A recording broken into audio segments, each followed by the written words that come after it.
وعلی آلہ۔ آج اللہ کی توفیق سے، اللہ کی مشیت سے، اللہ کے اذن سے آغاز کریں گے سورہ نساء کی آیت نمبر 32 سے 32۔ اللہ رب العزت اس آیت میں ارشاد فرماتے ہیں کہ وَلَا تَتَمَنَّوْا مَا فَضَّلَ اللَّهُ بِهِ بَعْضَكُمْ عَلَى بَعْضٍ، اور تم تمنا نہ کرو، تم آرزو نہ کرو، ما اس چیز کی، فضل اللہ بہ جس کے ساتھ، جس میں اللہ نے فضیلت دے دی ہے، بعضکم تم میں سے بعض کو، علی بعض بعض پہ، یعنی کہ ان امور کی تمنا نہ کرو جن امور میں اللہ نے تم میں سے بعض کو بعض پہ فضیلت دے دی ہے۔ اس آیت کا مفہوم صحیح معنوں میں جاننے کے لیے اس کے سبب نزول پہ غور کرتے ہیں۔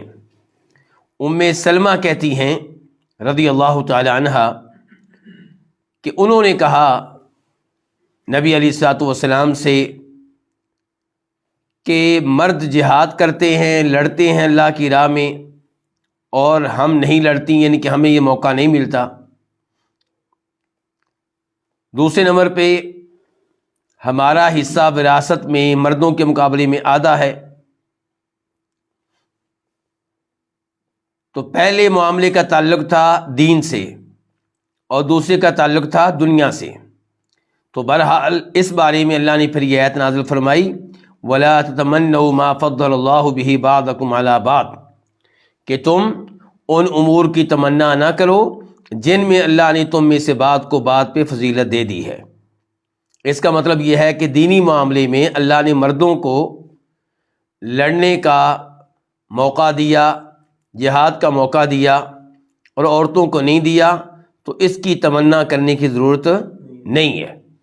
جو ذمہ داریاں ان کو دی گئی ہیں انہیں نبھائیں، انہی میں ان کو بہت اجر و ثواب مل جائے گا۔ اور ایسے ہی وراثت کے معاملے میں بھی تمنا نہ کریں، آرزو نہ کریں۔ اس بارے میں ایک دوسری روایت بھی ہے، عبداللہ ابن عباس راوی ہیں کہ ایک عورت آئی نبی علیہ الصلوۃ والسلام کے پاس اور اس نے کہا اللہ کے نبی، مردوں کا حصہ وراثت میں عورتوں سے زیادہ ہے، اور شہادت کے معاملے میں، گواہی دینے کے معاملے میں بھی عورتیں مردوں سے پیچھے ہیں۔ تو کیا جو ہم اعمال کرتی ہیں، نماز روزہ وغیرہ، یہ مراد تھی، یہ مقصد تھا اس عورت کا، تو کیا جو ہم عمل کرتے ہیں اس میں بھی یہی صورتحال ہوگی کہ ہمیں آدھا اجر و ثواب ملے گا؟ تو اللہ تعالی نے کہا، اللہ تعالی نے پھر یہ آیت اتاری وَلَا تَتَمَنَّوْا مَا فَضَّلَ اللَّهُ بِهِ بَعْضَكُمْ عَلَى بَعْضٍ لِلرِّجَالِ نَصِيبٌ مِّمَّا اكْتَسَبُوا وَلِلنِّسَاءِ نَصِيبٌ مِّمَّا اكْتَسَبْنَا۔ جو پہلی روایت تھی اسے امام طبری نے روایت کیا ہے، اور جو دوسری روایت تھی اس کو امام ابن ابی حاتم نے روایت کیا ہے۔ ان دو روایات کی روشنی میں اس آیت کو سمجھنا ہمارے لیے کافی آسان ہو جائے گا۔ اللہ تعالیٰ کہتے ہیں کہ وَلَا تَتَمَنَّوْا، اور تم تمنا نہ کرو، مَا فَضَّلَ اللَّهُ بِهِ، اس چیز کی جس کے ساتھ، جس میں اللہ نے فضیلت دی ہے تم میں سے بعض کو بعض پہ، یعنی کہ آپ اللہ کے فیصلوں پہ، اللہ کی شریعت پہ اور تقدیر پہ راضی رہیں۔ لِلرِّجَالِ نَصِيبٌ مِّمَّا اكْتَسَبُوا، جہاں تک تعلق ہے نیک اعمال کا تو اللہ نے فرمایا لِلرِّجَالِ، مردوں کے لیے، نصیب حصہ ہے، مما اس میں سے جو انہوں نے کمایا، یعنی کہ جو انہوں نے نیک عمل کیے اس کے مطابق انہیں اجر و ثواب ملے گا۔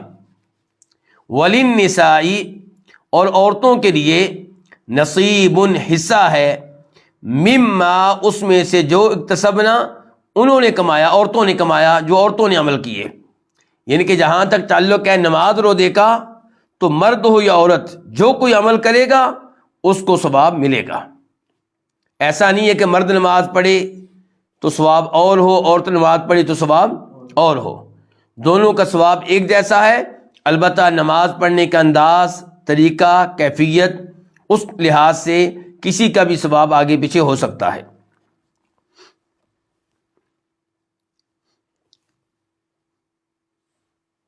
تو پہلے لفظ کیا تھا؟ اکتسبو، یہ لفظ مردوں کے لیے ہے، انہوں نے کمایا، انہوں نے عمل کیا، اور اکتسبنا یہ لفظ عورتوں کے لیے ہے۔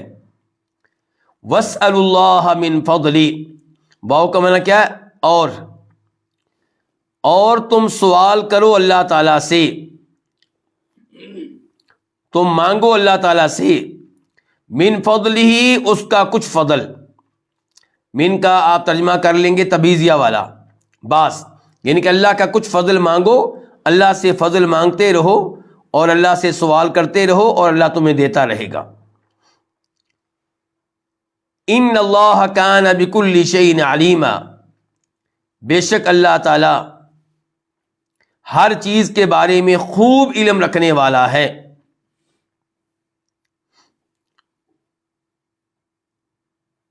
علیمن جو ہے یہ کانا کی خبر ہے، اور بکل شیء اس کے متعلق ہے، علیمن کے متعلق ہے۔ اللہ ہر چیز کے بارے میں خوب علم رکھنے والا ہے۔ یہ کیا ہوگا کہ یہ کیا ہو گیا؟ عام لفظ، کہ اللہ تعالیٰ ایک ایک چیز کے بارے میں علم رکھتا ہے، اور اسی میں آ جائے گا وہ موضوع جو اس آیت میں ہے، یعنی کہ مرد کیا عمل کر رہے ہیں اللہ کے علم میں ہے، عورتیں کیا عمل کر رہی ہیں اللہ تعالیٰ کے علم میں ہے، کسی کا بھی کوئی عمل ضائع نہیں ہوگا۔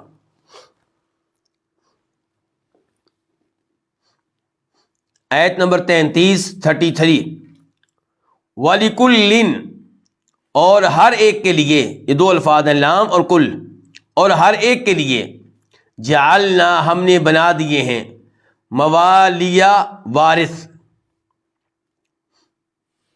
موالیہ مولا کی جمع ہے، یہاں پہ اس کا معنی کیا؟ وارث۔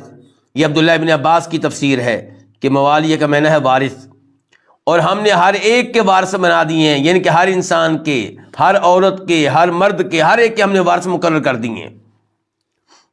وارث کس معاملے میں؟ فرمایا مما ترک الوالدان والاقربون، اس میں جو چھوڑ جائیں والدین اور قریبی رشتہ دار۔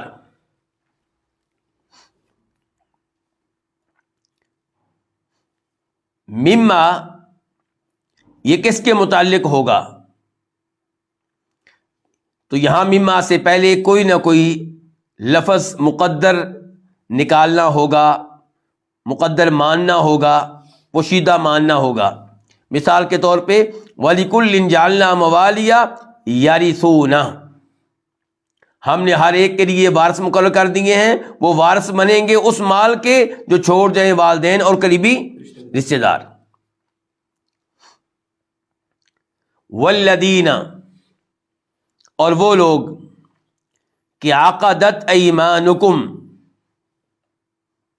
جن سے عہد کر رکھا ہے، عقدت عہد کر رکھا ہے، ایمانکم تمہارے دائیں ہاتھوں نے، فآتوہم پس تم دو ان کو، نصیبہم ان کا حصہ۔ اب اس آیت کو سمجھنے کے لیے عبداللہ ابن عباس کی طرف چلتے ہیں رضی اللہ تعالی عنہما۔ بخاری شریف کی روایت ہے، اس کا مفہوم یہ ہے کہ عبداللہ ابن عباس کہتے ہیں کہ جب مہاجرین ہجرت کر کے مکہ سے کہاں آئے؟ مدینہ، تو نبی علیہ الصلوۃ والسلام نے مہاجرین اور انصار میں بھائی چارہ قائم کر دیا، مواخات قائم کر دی کہ اس مہاجر کا وہ انصاری بھائی ہوگا، اس مہاجر کا وہ انصاری بھائی ہوگا۔ اور اس زمانے میں اصول یہ تھا کہ انصاری فوت ہو جاتا تو اس کا وارث کون بنتا؟ اس کا مہاجر بھائی، اس کے رشتہ دار وارث نہیں بنتے تھے۔ اسی پہ عمل ہوتا رہا حتیٰ کہ مسلمانوں کے حالات اچھے ہو گئے، فتوحات ہوئیں، مال غنیمت آیا، تو تب یہ سسٹم ختم کر دیا گیا اور یہ طے ہوا کہ ہر ایک کے وارث اس کے اپنے رشتہ دار بنیں گے۔ اور جہاں تک تعلق ہے ان لوگوں کا جن کے ساتھ تمہارے معاہدے ہو چکے ہیں، جن کو تم اپنا بھائی بنا چکے ہو، تو انہیں مال وراثت میں کچھ نہیں ملے گا، انہیں ان کا حصہ دو۔ مطلب کیا ہے؟ دوستی نبھاؤ، مدد کرو، نصیحت کرو، اور مال وراثت میں تم ان کے لیے وصیت کر سکتے ہو۔ وصیت نہیں کرو گے تو وہ وارث نہیں بنیں گے، اور وصیت ہوتی ہے ٹوٹل مال کے ایک تہائی میں، 1/3 میں۔ اچھا، ایک تو یہ آپ جان چکے۔ دوسرے نمبر پہ یہ بھی جانیں کہ کچھ ایسے معاہدے زمانہ جاہلیت سے چلے آ رہے تھے، زمانہ کفر سے۔ زمانہ کفر میں یہ عام سی چیز تھی کہ ایک آدمی نے کسی کو اپنا پکا دوست بنا لیا اور اس کے ساتھ معاہدہ ہو گیا کہ تیرا مال اس کا وارث میں بنوں گا، تو فوت ہو گیا تو میں مر گیا تو میرے مال کا وارث تو بنے گا، ایسے میرے اوپر دیت پڑ گئی تو میری مدد کرے گا، تیرے اوپر دیت پڑ گئی تو میں تیری مدد کروں گا۔ اس قسم کے معاہدے چل رہے تھے۔ تو ان تمام معاہدوں کے بارے میں کہہ دیا گیا کہ ان معاہدوں کی بنیاد پہ آئندہ وراثت نہیں ملے گی، وراثت کے علاوہ تم ان سے اپنی دوستی نبھاؤ، شریعت کی حدود میں رہ کر، شریعت کو کوئی اعتراض نہیں ہے، اور مال وراثت میں بھی تم ان کو اگر ایک تہائی حصہ دینا چاہو تو شریعت کو کوئی اعتراض نہیں ہے۔ اب دوبارہ سے یہ آیت دیکھیں آپ، وَلِكُلٍّ، اور ہر ایک کے، جعلنا، ہم نے مقرر کر دیے ہیں، کیا مقرر کر دیے ہیں؟ موالیہ، وارث، مما ترک الوالدان والاقربون، اس مال میں جو چھوڑ کر جاتے ہیں والدین، والاقربون، اور قریبی رشتہ دار، والذین عقدت ایمانکم، اور وہ لوگ کہ جن سے عقدت، معاہدہ کر چکے، ایمانکم، تمہارے دائیں ہاتھ، کیونکہ معاہدہ کیسے ہوتا تھا؟ میں دائیں ہاتھ آپ کے دائیں ہاتھ میں دوں گا تو میرے اور آپ کے درمیان معاہدہ ہوگا، تو اس لیے کہا گیا کہ اور وہ لوگ جن سے معاہدہ کر چکے تمہارے دائیں ہاتھ، مراد یہ کہ جن سے تمہارا معاہدہ ہو چکا، جیسے بھی ہو چکا، چاہے دائیں ہاتھ کے ذریعے یا دائیں ہاتھ کے بغیر، لیکن ہوتا عام طور پہ معاہدہ دائیں ہاتھ کے ذریعے تھا، تو اس لیے یہ الفاظ استعمال کیے گئے۔ فرمایا اور وہ جن سے تمہارے دائیں ہاتھ عہد کر چکے ہوں، فآتوہم، بس تم ان کو دو، نصیبہم، ان کا حصہ۔ اس سے کیا مراد ہوگا؟ حصے سے یا تو مال وراثت میں وصیت، یا پھر دوستی، نصیحت، خیر خواہی کرنا وغیرہ۔ ان اللہ کان علی کل شیء شہیدا، بے شک اللہ تعالی، کانا ہے، کانا ہے یعنی کہ ہمیشہ سے ہے، بے شک اللہ تعالی ہے، علی کل شیء، ہر چیز پہ، شہیدن، اطلاع پانے والا، مطلع، نگران، یعنی کہ کوئی بھی چیز اللہ تعالیٰ کے علم سے باہر نہیں ہے۔ اس لیے جو احکام اس آیت میں دیے گئے ہیں ان کے اوپر تم لوگوں نے عمل کرنا ہے، عمل نہیں کرو گے تو اللہ تعالیٰ تمہیں دیکھ رہا ہے، تمہارے اعمال پہ اللہ تعالیٰ نگران ہے، مطلع ہے۔ آیت نمبر 34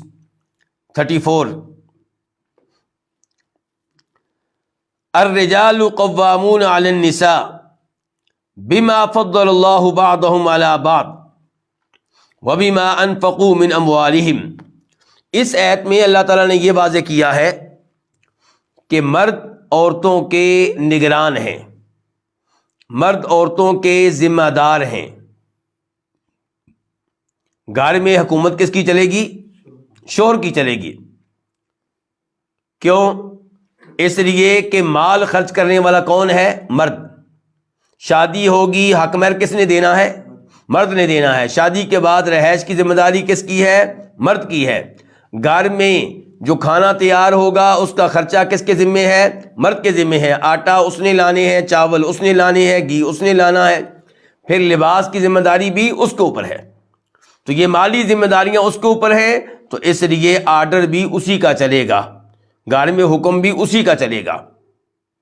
اور اللہ نے کہا ویسے بھی طبعی طور پہ، پیدائشی طور پہ بھی اللہ تعالیٰ نے مرد کو عورت پہ فوقیت دے رکھی ہے، اس لیے مرد وہ کیا ہے؟ گھر کا حکمران ہے، عورت کو چاہیے کہ اس کی اطاعت کرے۔ پھر اللہ تعالیٰ نے تعریفیں کی ہیں ان عورتوں کی جو خامد کی بات مانتی ہیں، اور خامد موجود نہ بھی ہو تب بھی خامد کے مال کی حفاظت کرتی ہیں اور اپنی عزت کی حفاظت کرتی ہیں، کیونکہ اس کی عزت خامد کی عزت ہے۔ اور پھر اللہ نے اس آیت میں یہ بتایا ہے کہ وہ عورتیں جو نافرمانی کی حد تک پہنچ جائیں انہیں تم سمجھاؤ، وعد و نصیحت کرو، اور یہ بھی ممکن ہے کہ تم بستر میں ان کو الگ کر دو، اور یہ بھی ممکن ہے کہ ہلکی پھلکی ان کی پٹائی کرو۔ تو اس طرح تم نے اصلاح کرنی ہے۔ اگر وہ ان 3 طریقوں میں سے کوئی بھی طریقہ اختیار کرنے سے سدھر جائیں، بات ماننا شروع کر دیں، تو پھر ان پہ زیادتی نہیں کرنی، پھر ان کو بستر سے الگ نہیں کرنا، پھر ان کو مارنے کی کوشش نہیں کرنی۔ اچھا، اب آپ حیران ہوں گے کیونکہ ہمیں یورپ نے سبق پڑھا دیا ہے کہ پٹائی تو جرم ہے بہت بڑا۔ تو اب آج کل کے بچے جب یہ لفظ سنتے ہیں نا، تو ان کے اوپر یہ لفظ میزائل بن کر گرتا ہے کہ اللہ تعالی نے کہہ دیا بھی پٹائی کر سکتے ہیں۔ حالانکہ اگر یورپ نے دماغ خراب نہ کیا ہوتا تو پھر کوئی مسئلہ ہی نہیں تھا۔ اب نبی علیہ السلام کے زمانے میں یہ آیت نازل ہوئی، کیا آپ کے زمانے کی عورتوں نے اس پہ اعتراض کیا؟ بتائیے، نہیں کیا۔ اچھا، بچہ جو ہے وہ گھر میں کوئی زیادہ تنگ کرے یا ایسی حرکت کرے جس سے خود اس کی جان کو خطرہ ہو، تو اس کا علاج کیا ہوتا ہے؟ ہلکی پھلکی پٹائی، تاکہ وہ باز آ جائے۔ مثال کے طور پہ ایک بچہ بار بار جاتا ہے اس جگہ جہاں پہ وہ انگلی داخل کرتا ہے تو کرنٹ پڑنے کا خطرہ ہے، مر جائے گا، تو ہم اس کو سمجھائیں گے، وہ ظاہر بچہ نہیں سمجھے گا، تو ہلکی پھلکی لگائیں گے تاکہ ڈر جائے، ادھر نہ آئے، آگ کی طرف نہ آئے۔ یہ سارا کچھ اس لیے کہ اس کی جان محفوظ رہے۔ تو جیسے وہاں پہ ہلکی پھلکی پٹائی ہو سکتی ہے، اسی طرح اس لڑکی کی بھی ہلکی پھلکی پٹائی ہو سکتی ہے جو خامد کی بات نہیں مانتی، اس میں بھی اس لڑکی کا فائدہ ہے جیسے ادھر لڑکے کا فائدہ ہے۔ کیوں؟ ہلکی پھلکی پٹائی سے وہ سدھر جائے، اصلاح ہو جائے، طلاق سے بچ جائے گی۔ اور اگر اس کی ہلکی پھلکی پٹائی نہ کی گئی تو پھر ایسے طلاقیں ہوں گی جیسے یورپ میں ہوتی ہیں، پھر ساری زندگی طلاق یافتہ بن کے کسی جگہ بیٹھی رہے گی، اور اللہ نہ کرے ممکن ہے کہ بدنام بھی ہوتی رہے، ممکن ہے اپنے اس کے والدین اس کی بےعزتی کریں، ممکن ہے اس کے اپنے بہن بھائی اس کی بےعزتی کریں۔ تو اس لیے شریعت نے جو کہا نا کہ ہلکی پھلکی پٹائی، تو اس کے اوپر زیادہ حیران نہیں ہونا چاہیے اور اللہ کے فیصلوں پہ 100% مطمئن ہونا چاہیے۔ لیکن اللہ نے ظلم کی اجازت نہیں دی، اللہ نے فوراً کہہ دیا کہ اگر وہ تمہاری بات مانیں پھر ان کو مارنے کے لیے کوئی عذر تلاش نہ کرو، اور ساتھ ہی اللہ نے کہہ دیا کہ تمہارا اوپر تمہارا رب موجود ہے، دھیان سے۔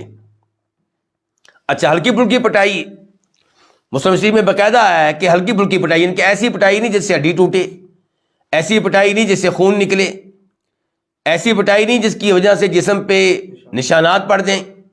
اور یہ بھی آپ نے کہا ایک حدیث میں، آپ علیہ الصلوۃ والسلام نے، کہ تم میں سے کوئی اپنی بیوی کی ایسے پٹائی نہ کرے جیسے کوئی اپنے جانور کی پٹائی کرتا ہے، یہ وہی عورت ہے جس سے رات کو تم تعلق قائم کرو گے۔ اور ایسے ہی آپ نے کہا چہرے پہ مارنے کی اجازت نہیں ہے، ایسے ہی آپ نے کہا کہ اس کے چہرے کو بدصورت قرار دینے کی اجازت نہیں ہے۔ تو شریعت کی اگر پابندی کی جائے تو اس میں عورت کی کوئی حق تلفی نہیں ہے۔ کام تب خراب ہوتا ہے جب کوئی مرد شریعت کی خلاف ورزی کرتا ہے، حد سے آگے نکل جاتا ہے، اور ایسی کوئی عورت جب وہ حد سے آگے نکل جاتی ہے، اگر عورت خاوند کی اطاعت کرے، اس کی بات مانے، احترام دے، تو خاوند کو کیا ضرورت پڑی ہے اس کو مارنے کی؟ معاملہ تبھی خراب ہوتا ہے جب عورت خاوند کے سامنے سے بدتمیزی کرتی ہے۔ کبھی اس کے باوجود کئی لڑکیاں اچھی ہوتی ہیں، خاوند ظالم ہوتے ہیں، تو بہرحال دونوں طرف سے شریعت کی خلاف ورزی ہوتی ہے تو کام خراب ہوتا ہے۔ شریعت کی اگر دونوں پابندی کریں تو پھر اس میں خیر ہی خیر ہے۔ اللہ تعالیٰ فرما رہے ہیں الرجال قوامون علی النساء، مرد، الرجال رجل ان کی جمع ہے، مرد قوامون کیا ہے؟ حاکم ہیں، نگران ہیں، علی النساء کن پہ؟ عورتوں پہ۔ کیوں؟ با سببیہ ہے، آگے ما جو ہے وہ مصدریہ، اس وجہ سے کہ اللہ نے فضیلت دی ہے بعضہم ان میں سے بعض کو علی بعض بعض پہ۔ یہ وہ فضیلت ہے جو پیدائشی ہے، جو طبعی طور پہ ہے کہ حکمرانی کے لحاظ سے اللہ تعالیٰ نے یہ صلاحیت مرد میں رکھی ہے، تو یہ پیدائشی فضیلت ہے۔ اور آگے دوسری فضیلت کیا ہے؟ وَبِمَا أَنفَقُوا مِنْ أَمْوَالِهِمْ، دوسری وجہ، اور اس لیے، یہ بھی با سببیہ اور ما مصدریہ، اور اس وجہ سے کہ انفقو انہوں نے خرچ کیا ہے، کنہوں نے؟ مردوں نے خرچ کیے ہیں، من اموالہم اپنے مال، وہ اپنا مال لگاتے ہیں، مال صرف کرتے ہیں۔ تو ان دو اسباب کی وجہ سے گھر میں مرد کو عورت کا نگران حکمران مقرر کیا گیا ہے، اور اس کے اوپر بھی اللہ والی عورتیں، ایمان والی عورتیں مطمئن ہیں، اور وہ جانتی ہیں کہ اللہ نے جو کہا ہے کہ یہی درست ہے۔ لیکن کچھ لڑکیاں ایسی ہوتی ہیں جنہیں جدید تعلیم نے خراب کر دیا ہوتا ہے، تو ان سے ایسے قوانین، ایسے اصول ہضم نہیں ہوتے، اور یہ دلیل ہوتی ہے ایمان نہ ہونے کی۔ اور اگر ایسی سوچ پختہ دل میں رکھی جائے یا اس کا اظہار کیا جائے تو ایسی عورت کے کافر بننے کا خطرہ ہے۔ اس لیے اس کو ماننا بھی ہے اور دلی طور پہ ماننا ہے، یعنی کہ یہ یقین ہو کہ جو اللہ نے کہا یہی صحیح ہے، اور اس کے اوپر غور کریں۔ آج آپ یورپ پہ غور کر لیں تو کیا صورتحال ہے، کیا صورتحال ہے وہاں پہ، گھر اجڑ رہے ہیں۔ جب آپ نے یہ اصول دے دیا کہ مرد و عورت برابر ہیں تو کیا کبھی کوئی گھر چل سکتا ہے؟ میں نے پہلے بھی گزارش کی تھی، کوئی فیکٹری کامیاب نہیں ہوگی جب اس کے دو مالک ہوں اور برابر کے ہوں اور دونوں کا آرڈر چلتا ہو۔ یہ تو ممکن ہے کہ ایک آدمی کا فیکٹری میں حصہ ہو، لیکن وہ کیا کہتے ہیں سلیپنگ پارٹنر ہو، یعنی کہ کردار ادا نہیں کرتا، بس گھر میں بیٹھا، پیسہ بس اس نے دے دیا ہے۔ لیکن دونوں کہیں جی جیسے تو نے پیسہ دیا میں نے بھی دیا ہے، جتنے پیسے تو نے لگائے اتنے میں نے لگائے، تیرا بھی آرڈر چلے گا میرا بھی آرڈر چلے گا، فیکٹری تباہ۔ ایک ملک کے دو حکمران ایک جیسے برابر کا آرڈر چلے گا تو ملک تباہ۔ تو گھر میں لڑکی لڑکا دونوں کے برابر کے اختیارات ہوں گے تو گھر تباہ۔ تو گھر کامیاب بنانے کے لیے اللہ تعالیٰ نے کسی نہ کسی کو نگران بنانا تھا، حکمران بنانا تھا، تو اللہ نے کس کو بنایا؟ گھر کا مرد کو۔ اور یہاں پہ وہ حدیث بھی آپ کے سامنے رکھنا چاہوں گا جس میں فرماتے ہیں نبی کریم صلی اللہ علیہ وسلم کہ جو عورت 5 وقت کی نمازیں ادا کرے اور 1 ماہ کے روزے رکھے، کون سے ماہ کے؟ رمضان کے، اور فرمایا اپنی شرمگاہ کی حفاظت کرے اور خاوند کی بات مانے، اطاعت کرے، اس سے کہا جائے گا جنت میں داخل ہو جا جس دروازے سے داخل ہونا ہے۔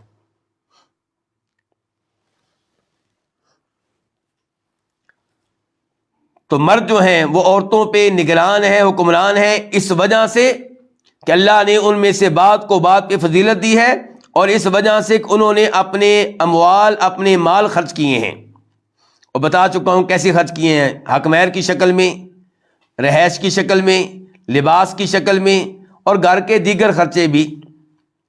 بلکہ اولاد پیدا ہوگی تو ان کا خرچہ بھی کس کے ذمہ ہوگا؟ مرد کے ذمہ ہوگا۔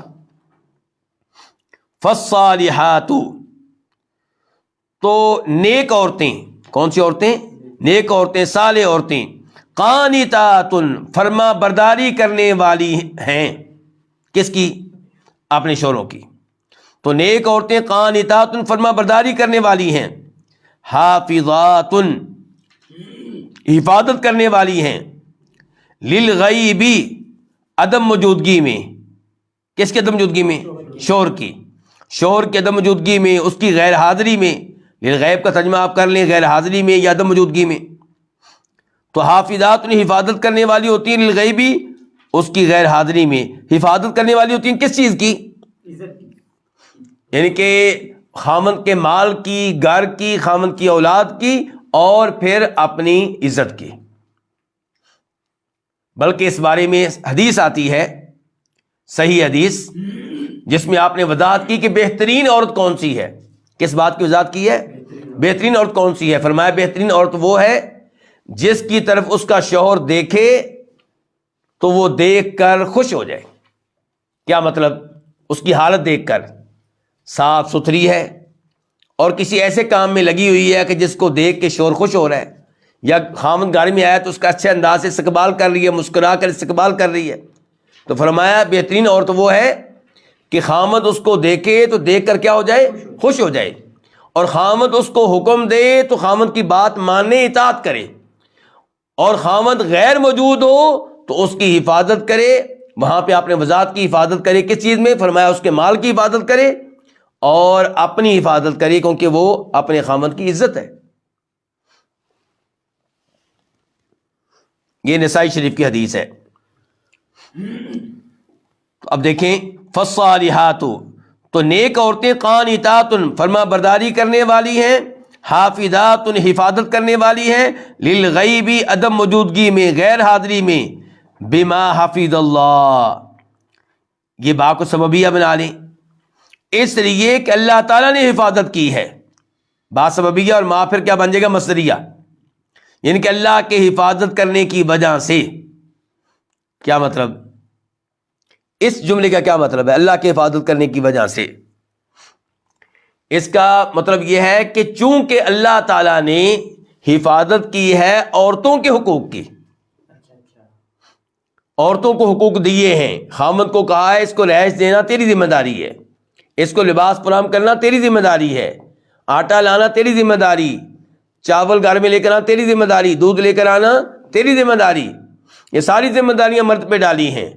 تو عورت نے کیا کرنا ہے؟ عورت نے اطاعت کرنی ہے اور گھر کی حفاظت کرنی ہے، اپنی شرمگاہ کی حفاظت کرنی ہے۔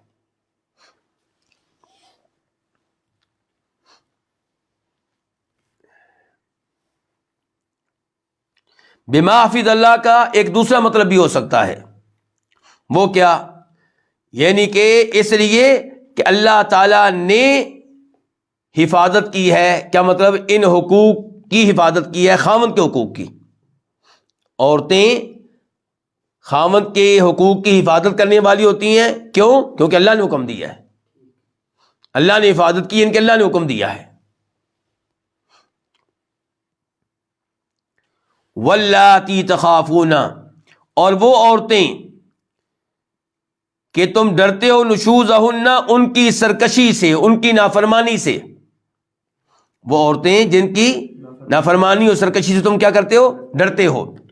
فاعذوہن، فا کا معنی پس، عذو تم باز کرو، تم نصیحت کرو، ہن انہیں، ان کو، ایسی عورتوں کو، یعنی کہ انہیں اللہ تعالیٰ سے ڈراؤ۔ مثال کے طور پہ آپ انہیں حدیثیں سنا سکتے ہیں، آپ بتائیں اس کو کہ بھئی میرا تمہارے اوپر اللہ نے یہ حق رکھا ہے۔ مثال کے طور پہ یہ حدیث بتائیں آپ، ابن ماجہ کی حدیث ہے کہ معاذ بن جبل رضی اللہ عنہ شام گئے تھے، اور شام اس زمانے میں کون سا ملک تھا؟ کافر ملک۔ تو کافر ملک میں گئے، کاروبار وغیرہ کے سلسلے میں واپس آئے، تو انہوں نے آتے ہی نبی علیہ الصلوۃ والسلام کو سجدہ کر ڈالا۔ تو آپ نے کہا معاذ یہ کیا؟ کہنے لگے اللہ کے رسول علیہ الصلوۃ والسلام میں شام گیا تھا، میں نے دیکھا تھا کہ وہ اپنے بڑوں کو، پادریوں کو، علماء کو، وزیروں کو، بادشاہ کو سجدہ کرتے ہیں، تو میں نے تب سوچا تھا کہ آپ پھر ان کے مقابلے میں کہیں زیادہ سجدے کے حقدار ہیں، تو میں نے عزم کیا تھا کہ میں آپ کو سجدہ کروں گا۔ آپ نے فرمایا معاذ آئندہ ایسا نہیں کرنا، اگر کسی انسان کے لیے دوسرے انسان کو سجدہ کرنا جائز ہوتا تو میں عورت کو حکم دیتا کہ اپنے خامند کو سجدہ کرے۔ عورتوں کو یہ بات جان لینی چاہیے کہ خامند کی بات مان کر گھر میں صفائی کرنا ثواب، کپڑے دھونا ثواب، استری کرنا ثواب، بچوں کا پورا دن خیال رکھنا، ان کی صفائی کا، ان کے کھانے کا، یہ سب ثواب ہے۔ بس نیت کر لیں کہ میں یہ کام کر رہی ہوں اللہ کی بات مان کر اور اپنے شوہر کی بات مان کر، تو ان اعمال کو حقیر نہ جانیں۔ تو فرمایا فاعذوہن، پس تم ان کو نصیحت کرو، واہجروہن، اور واو کا معنی کیا ہے؟ اور، ایسے ہی ہے نا، اہجرو تم الگ کر دو، ہن انہیں، فی المضاجع بستروں میں، خواب گاہوں میں، بیڈ میں۔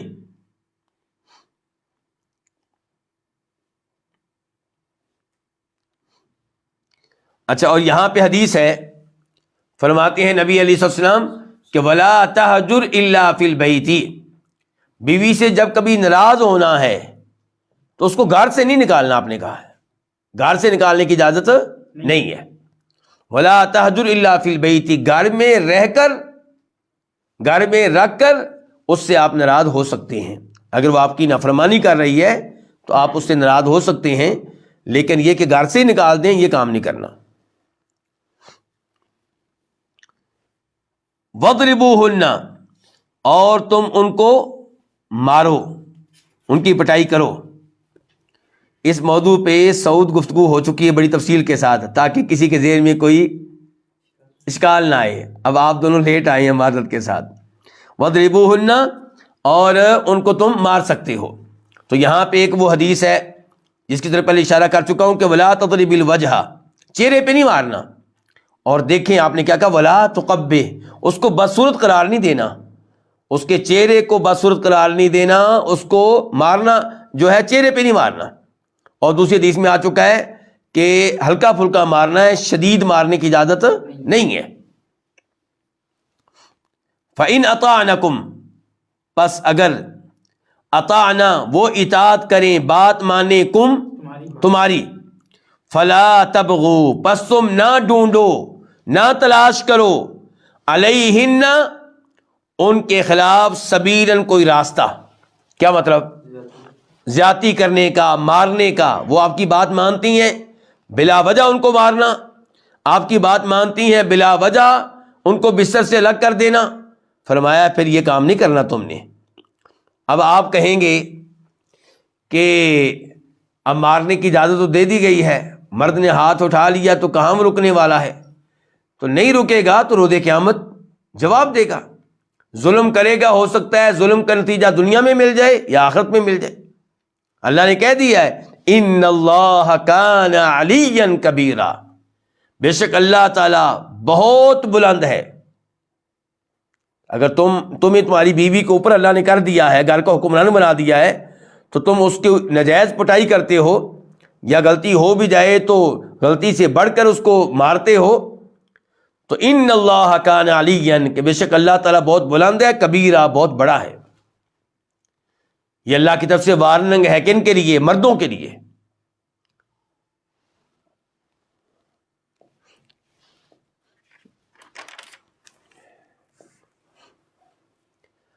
آیت نمبر 35 اچھا، پچھلی آیت میں گفتگو ہوئی تھی کہ نافرمانی پہ اتر آئی ہے کون؟ عورت۔ سرکشی پہ اتر آئی ہے کون؟ عورت۔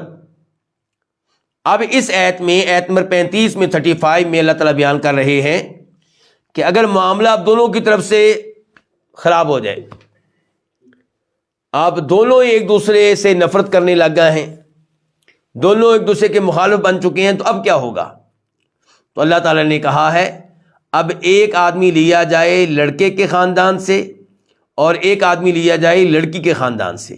تو یہ دو آدمیوں کی کمیٹی جو ہے ان کے معاملے میں غور و فکر کرے، دونوں سے ان کے معاملے میں گفتگو کرے، اور پھر فیصلہ کرے کہ یہ دونوں اب اکٹھے رہ سکتے ہیں کہ نہیں رہ سکتے۔ رہ سکتے ہیں تو کس کی اصلاح کرنی ہے، کس کی غلطی تھی اس کا ازالہ کرنا ہے، تو یہ یعنی کہ کمیٹی بننی چاہیے۔ اچھا، یہاں پہ سوال پیدا ہوگا کہ کمیٹی کو کیا یہ اختیار ہے کہ وہ صلح کی بجائے یہ اعلان کر دے کہ ہم ان دونوں کو جدا کر رہے ہیں، ان کا نکاح ختم کر رہے ہیں اور یہ اکٹھے نہیں رہ سکتے؟ تو اس بارے میں اختلاف ہے۔ کچھ علماء کرام کہتے ہیں کہ صلح کرانے کا تو اختیار ہے، لیکن جدا کرنے کا اختیار نہیں ہے، الا یہ کہ وہ پہلے اختیار دے چکے ہوں۔ کون؟ میاں بیوی، کہ آپ ہمارے معاملے کا جائزہ لیں، اور اگر آپ یہ سمجھتے ہیں کہ ہمارا اکٹھے رہنا اب غیر مناسب ہے تو ٹھیک ہے، ہمیں آپ کا فیصلہ قبول ہوگا۔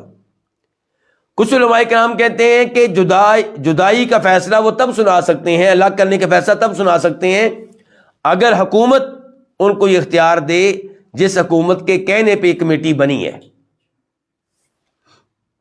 جمہور علماء کرام کا موقف یہ ہے کہ ان کو حکم کہا گیا ہے۔ لفظ کیا بولا گیا ان کے لیے؟ حکم، ان کے قاضی کا اختیار ہے ان کے پاس۔ کون سا اختیار ہے؟ قاضی کا۔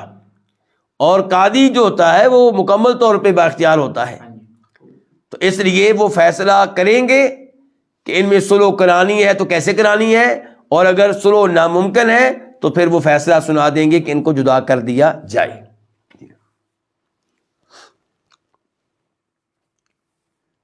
اچھا، یہ کمیٹی جو بنے گی جو میاں بیوی کے معاملے میں فیصلہ کرے گی، یہ فرشتوں کی کمیٹی ہوگی کہ انسانوں کی؟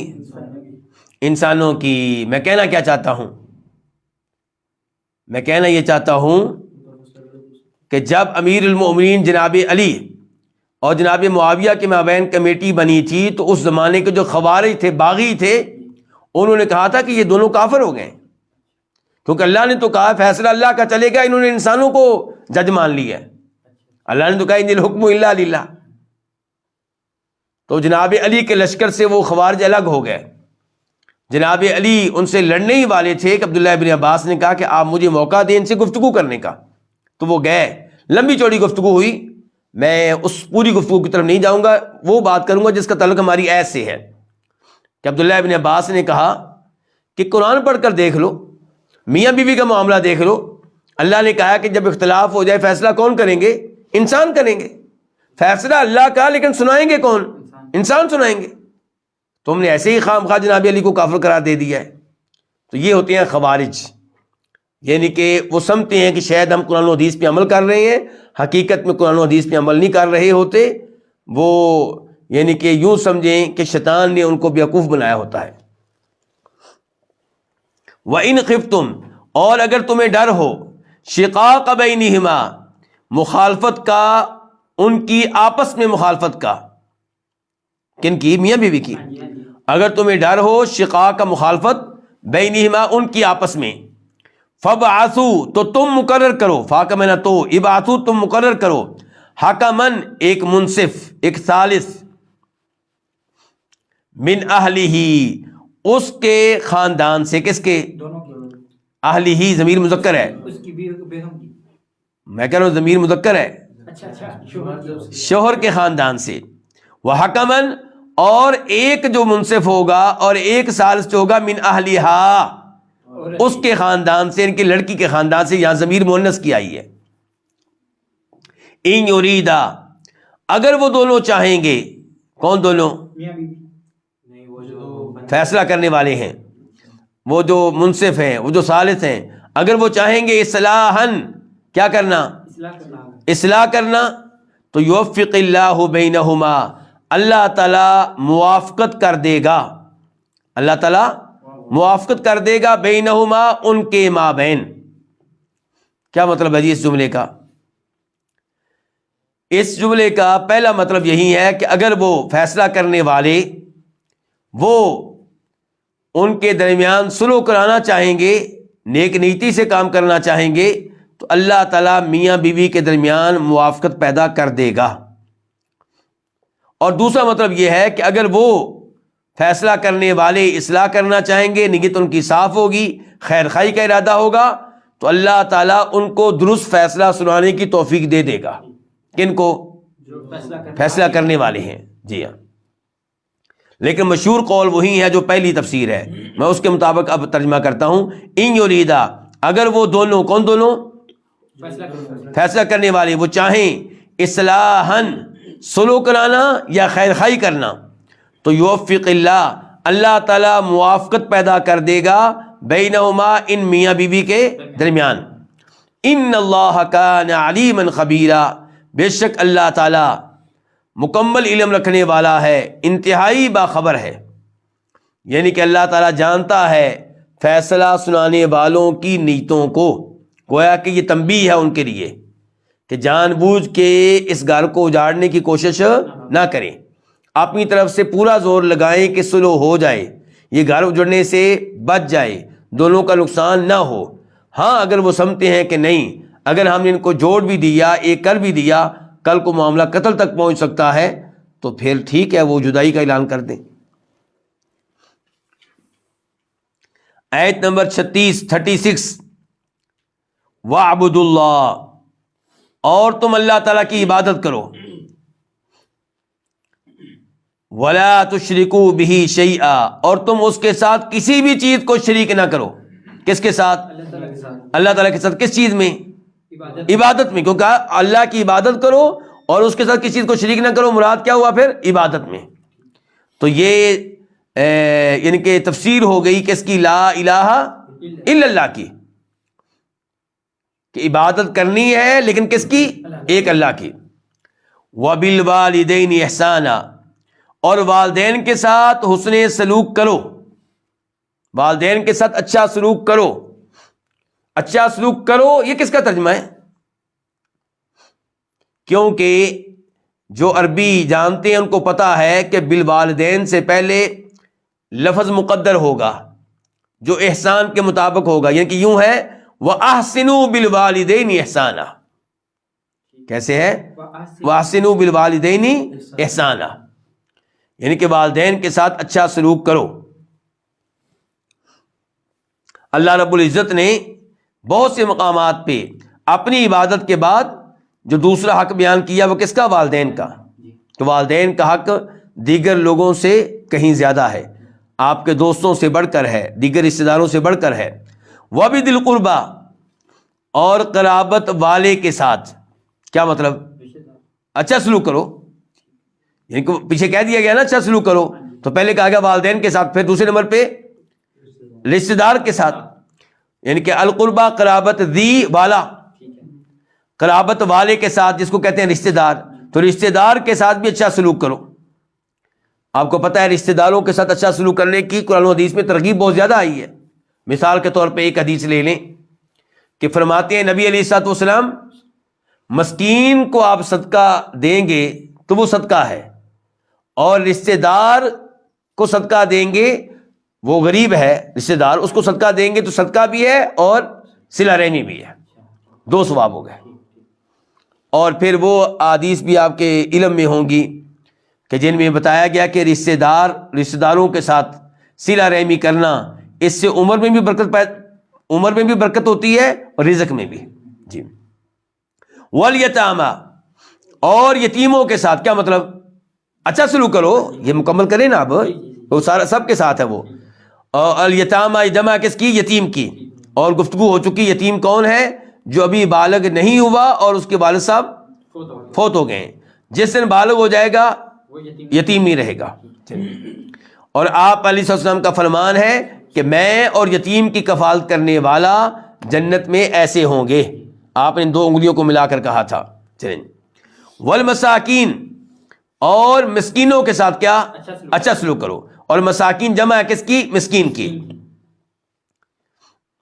والجار ذی القربى، اور جار کس کو کہتے ہیں؟ پڑوسی کو. اور لیکن یہاں پہ الجار کی صفت بھی آگے آ گئی، ذی القربى، قرابت والا پڑوسی، یعنی کہ رشتہ دار پڑوسی کے ساتھ اچھا سلوک کرو. اس کے کتنے حق ہو گئے؟ دو. ایک اس لیے کہ پڑوسی ہے اور ایک اس لیے رشتہ دار ہے. اگر مسلمان ہے تو تین حق ہو گئے.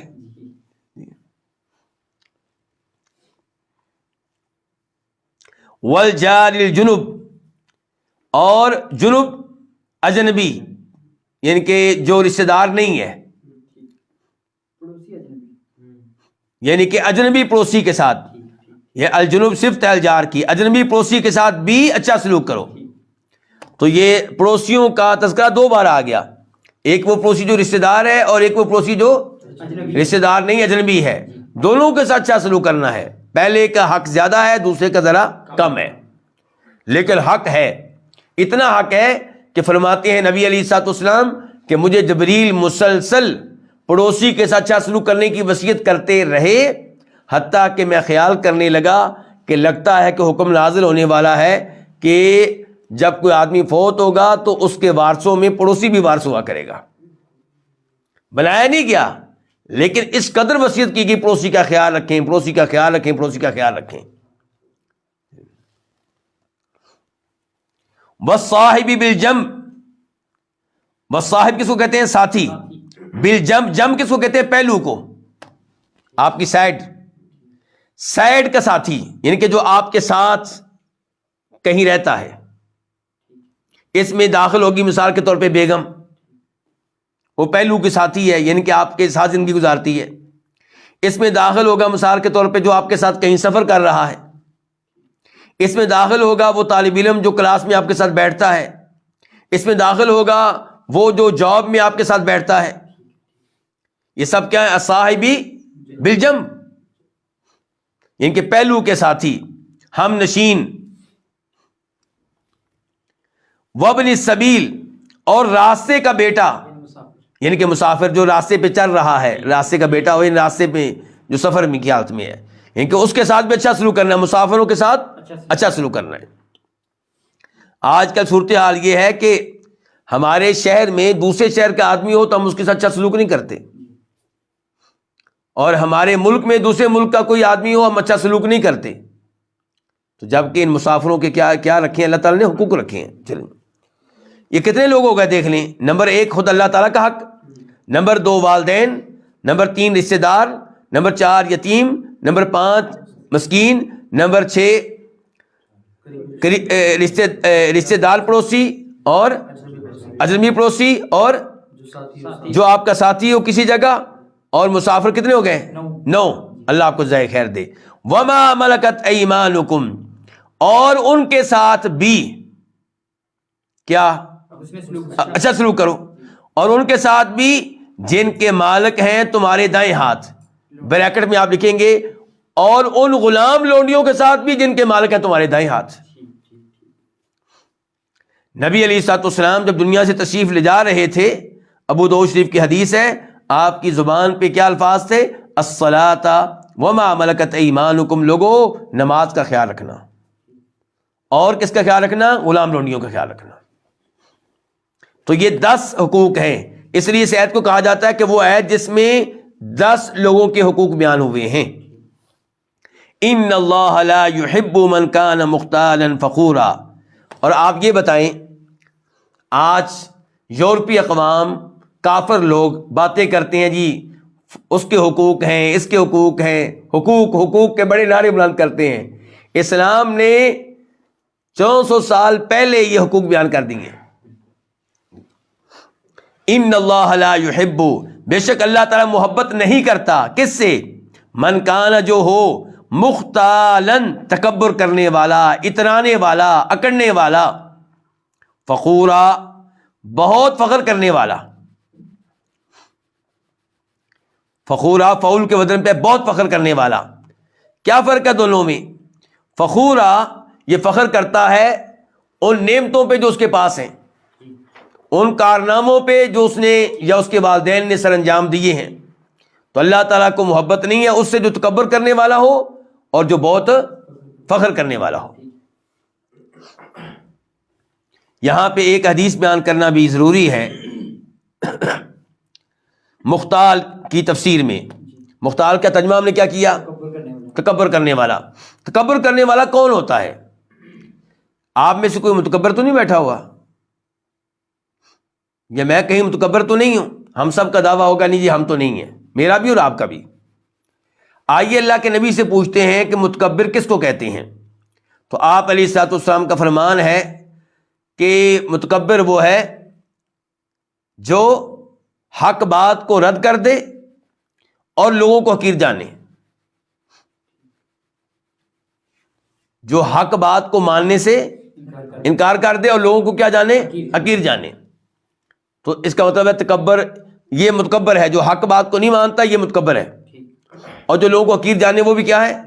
لیکن ہم عام طور پہ سمجھتے ہیں کہ متکبر وہ ہے جو لوگوں کو حقیر جانے، اور جو حق بات کو نہ مانے اس کو ہم متکبر نہیں کہتے۔ تو اس لحاظ سے سارے کافر متکبر قرار پاتے ہیں، یہ شریعت کو نہیں مانتے، اللہ کے حق کو نہیں مانتے، متکبر ہے، بڑے بن رہے ہیں۔ آپ علیہ الصلوۃ والسلام ایک حدیث میں فرماتے ہیں، ابو داؤد شریف کی حدیث ہے، صحیح حدیث ہے، کہ اپنے کپڑے کو، چادر کو ٹخنوں سے نیچے نہیں کرنا، فرمایا اس لیے کہ یہ تکبر ہے۔ اس کو آپ نے کیا قرار دیا ہے؟ تکبر قرار دیا ہے۔ تو یہ ایک مثال ہے۔ تو حق بات جب بھی آپ اس کو نہیں مانیں گے تو یہ تکبر کی علامت ہے۔ آیت نمبر 37 اچھا، یہ جو پچھلی آیت میں کہا گیا کہ اللہ تعالیٰ ان سے محبت نہیں کرتا، اس میں کیا اشارہ ہے؟ کہ جو تکبر کرنے والے نہیں ہیں، فخر کرنے والے نہیں ہیں، جن کی عادات اچھی ہیں، ان سے اللہ محبت کرتا ہے۔ تو پتہ چلا اللہ کی صفات میں سے ایک صفت کیا ہے کہ اللہ کئی لوگوں سے محبت کرتا ہے۔ تو ہم نے ان حرکتوں سے بچنا ہے جن حرکتوں کی وجہ سے ہم اللہ کی محبت سے محروم ہو سکتے ہیں۔ آیت نمبر 37 الذین یبخلون، وہ لوگ جو بخل کرتے ہیں، کیا مطلب؟ کنجوسی کرتے ہیں. وَيَأْمُرُونَ النَّاسَ بِالْبُخْلِ، اور لوگوں کو حکم دیتے ہیں کس کا؟ کنجوسی کرنے کا. ان کو بھی طریقے سکھاتے ہیں. وَيَكْتُمُونَ، اور چھپاتے ہیں، مَا آتَاهُمُ اللَّهُ مِنْ فَضْلِهِ، اس کو چھپاتے اس چیز کو ہیں جو اللہ نے ان کو دی ہے اپنے فضل سے. اچھا ان کو کیا ہے جی؟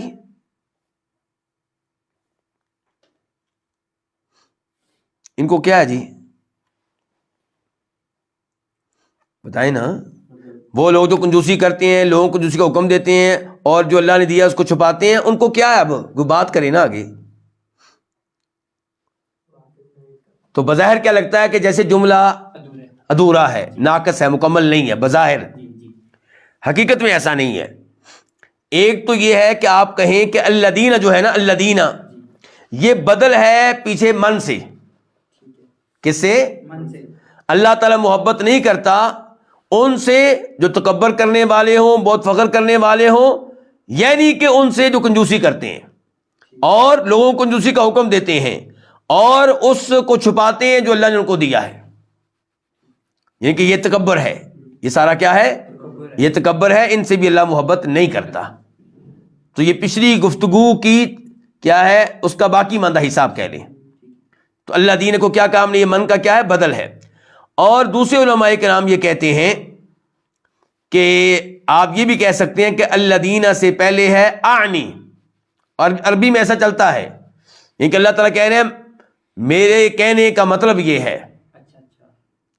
اللہ تعالیٰ محبت نہیں کرتا ان سے جو قبر کرنے والے، فخر کرنے والے ہیں، یعنی کہ وہ جو کنجوسی کرتے ہیں، یعنی کہ وہ جو کنجوسی کرتے ہیں. ٹھیک ہے. ایک اور بھی توجیہ ہے لیکن میرے خیال میں آپ لوگوں کے لیے اتنی کافی ہے. ٹھیک ہے چلیے. اچھا اب اس کی طرف آ جائیں. کنجوسی کون سی؟ بخل سے مراد دو طرح کا بخل ہے. ایک علم کا بخل، ایک مال کا بخل. علم ہے آپ کے پاس، وہ لوگوں کو نہ بتانا. آپ کو پتا ہے کہ نبی علیہ الصلوۃ والسلام کی نشانیاں تورات میں موجود ہیں اور آپ لوگوں کو نہیں بتا رہے. لوگوں کو نہیں بتاتے کہ بھائی اس نبی کی نشانیاں تمہاری کتاب میں موجود ہیں. تو یہ کیا ہو گیا؟ علم کا بخل. تو دونوں طرح کے بخل ممنوع ہیں. اور مال کا بخل جو ہوگا وہ مثال کے طور پہ زکوٰۃ ادا نہ کرنا، دیگر جو حقوق واجب ہیں وہ پورے نہ کرنا. آپ کے ذمے ہے بیوی کا خرچہ، وہ آپ نہیں کرتے. اولاد کا خرچہ آپ کے ذمے ہے، وہ آپ نہیں کرتے. اور دیگر خرچے جو آپ کے ذمے ہیں. تو وہ لوگ جو بخل کرتے ہیں اور لوگوں کو بھی بخل کی ترغیب دیتے ہیں، حکم دیتے ہیں، اور چھپاتے ہیں اس چیز کو جو اللہ نے ان کو اپنے فضل سے دی ہے، اس میں وہ علم آ جائے گا. اللہ نے آپ اپنے فضل سے آپ کو علم دیا. اللہ نے مثال کے طور پہ آپ کو تورات دی، اللہ نے آپ کو انجیل دی، اور اس میں نشانیاں موجود ہیں جن سے پتہ چلتا ہے کہ اللہ کے نبی سچے نبی علیہ الصلوۃ والسلام. قرآن کی تصدیق وہاں سے ہمیں ملتی ہے اور آپ نے اس علم کو چھپا رکھا ہے. وَأَعْتَدْنَا، تو یہ اس زمانے میں یہ ایت فٹ ہو رہی ہے یہودیوں کے اوپر، لیکن اللہ تعالیٰ کے الفاظ کیا عام ہیں. آج کوئی مسلمان بھی یہ حرکت کرے گا تو اس کے اوپر بھی یہ الفاظ، یہ ایت اس کے اوپر بھی پڑھی جائے گی. وَأَعْتَدْنَا، اور ہم نے تیار کیا ہے، للکافرین، ان کافروں کے لیے، عذاب مہینہ، رسوا کر دینے والا عذاب. تو گویا کہ ان کو کافر قرار دیا گیا. کن کو؟ تکبر کرنے والا، فخر کرنے والا، بخل کرنے والا، لوگوں کو بخل کی ترغیب دینے والا اور حق بات کو چھپانے والا. یعنی کہ اللہ نے یہ نہیں کہا کہ ہم نے تیار کیا ان کے لیے. میں نے پہلے بھی ایک دفعہ یہ بات بیان کی تھی. اللہ نے کہا ہم نے تیار، اللہ کے گفتگو کا انداز یہ تھا کہ اللہ تعالیٰ کہتے ہیں ہم نے ان کے لیے تیار کیا ہے، لیکن اللہ تعالیٰ نے یہ نہیں کہا ان کے لیے. اللہ نے یہ نہیں کہا وَآتَدْنَا لَهُمْ، بلکہ اللہ نے کہا وَآتَدْنَا لِلْكَافِرِينَ. اس کا فائدہ کیا ہے؟ اللہ نے بتا دیا کہ جو ایسی حرکتیں کرے وہ کافر ہے، اور ہم نے رسوا کر دینے والا عذاب تیار کیا ہے ہر کافر کے لیے، چاہے وہ کافر بنا ہو ان حرکتوں سے چاہے دیگر حرکتوں سے.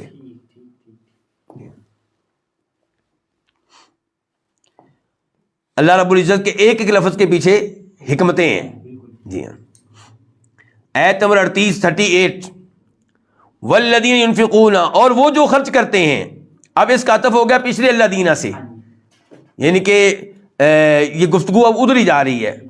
اور وہ جو خرچ کرتے ہیں اموالہم اپنے مال ریا الناسی لوگوں کو دکھانے کے لیے، لوگوں کو اللہ کو راضی کرنے کے لیے نہیں، سمجھ رہے ہیں نا، ریاکاری کے طور پہ. اور وہ جو خرچ کرتے ہیں اپنے مال ریا الناسی لوگوں کو دکھانے کے لیے. تو ریا الناس، ریا کو آپ مفعول لہو بھی بنا سکتے ہیں، حال بھی بنا سکتے ہیں. ولا یؤمنون باللہ، اور نہیں وہ ایمان لاتے کس پہ؟ اللہ تعالیٰ پہ. یعنی کون سا ایمان؟ خالص ایمان، شرک سے پاک ایمان. ولا بالیوم الآخر، نہ ایمان لاتے کس پہ؟ آخرت پہ. اچھا، جو پہلی آیت تھی اس میں تھا مال میں کنجوسی، اور دوسری آیت میں اس کے الٹ ہے، مال خرچ کیا جا رہا ہے جناب، ہاسپٹل بن رہی ہیں، یتیم خانے بن رہی ہیں، بہت کچھ بن رہا ہے، لیکن لوگوں سے شاباش لینے کے لیے، لوگ میری تعریفیں کریں، لوگ مجھے اچھا کہیں. تو وہ پہلا بھی غلط، دوسرا بھی غلط. جو مال خرچ نہیں کرتا وہ بھی غلط، اور جو خرچ کرے لیکن لوگوں سے شاباش لینے کے لیے، اللہ کو راضی کرنے کے لیے نہیں، وہ بھی غلط. اچھا، یہ کام کہ مال خرچ کر رہے ہیں آپ لوگوں کو دکھانے کے لیے، یہ آپ میں یہ سوچیں پیدا کون کرتا ہے؟ شیطان. یہ وسوسہ کون ڈالتا ہے؟ شیطان. تو اللہ نے کہا وَمَن يَكُنِ الشَّيْطَانُ لَهُ قَرِينًا فَسَاءَ قَرِينًا، اور جس کا شیطان ہو، جس کا، کس کا ترجمہ؟ لہو کا. لہو کا ترجمہ میں نے پہلے کر لیا ہے. اور جس کا ہو، یکن کا میں نہ ہو، اور جس کا شیطان ہو قرینن، کیا؟ دوست، ہم نشین، ساتھی. بالکل، قرین کا میرا ساتھی ہے، دوست، ساتھی، ہم نشین. اور جس کا شیطان ہو قرینن، ساتھی، فساء، تو وہ برا ہے. فا کا میرا تو، ساء، وہ برا ہے. وہ کون؟ شیطان. قرینن، ساتھی ہونے کے اعتبار سے، یعنی کہ اے شیطان کو ساتھی بنانے والے، تو نے بڑا گندا ساتھی بنایا ہے، بڑا گندا ساتھی تلاش کیا ہے.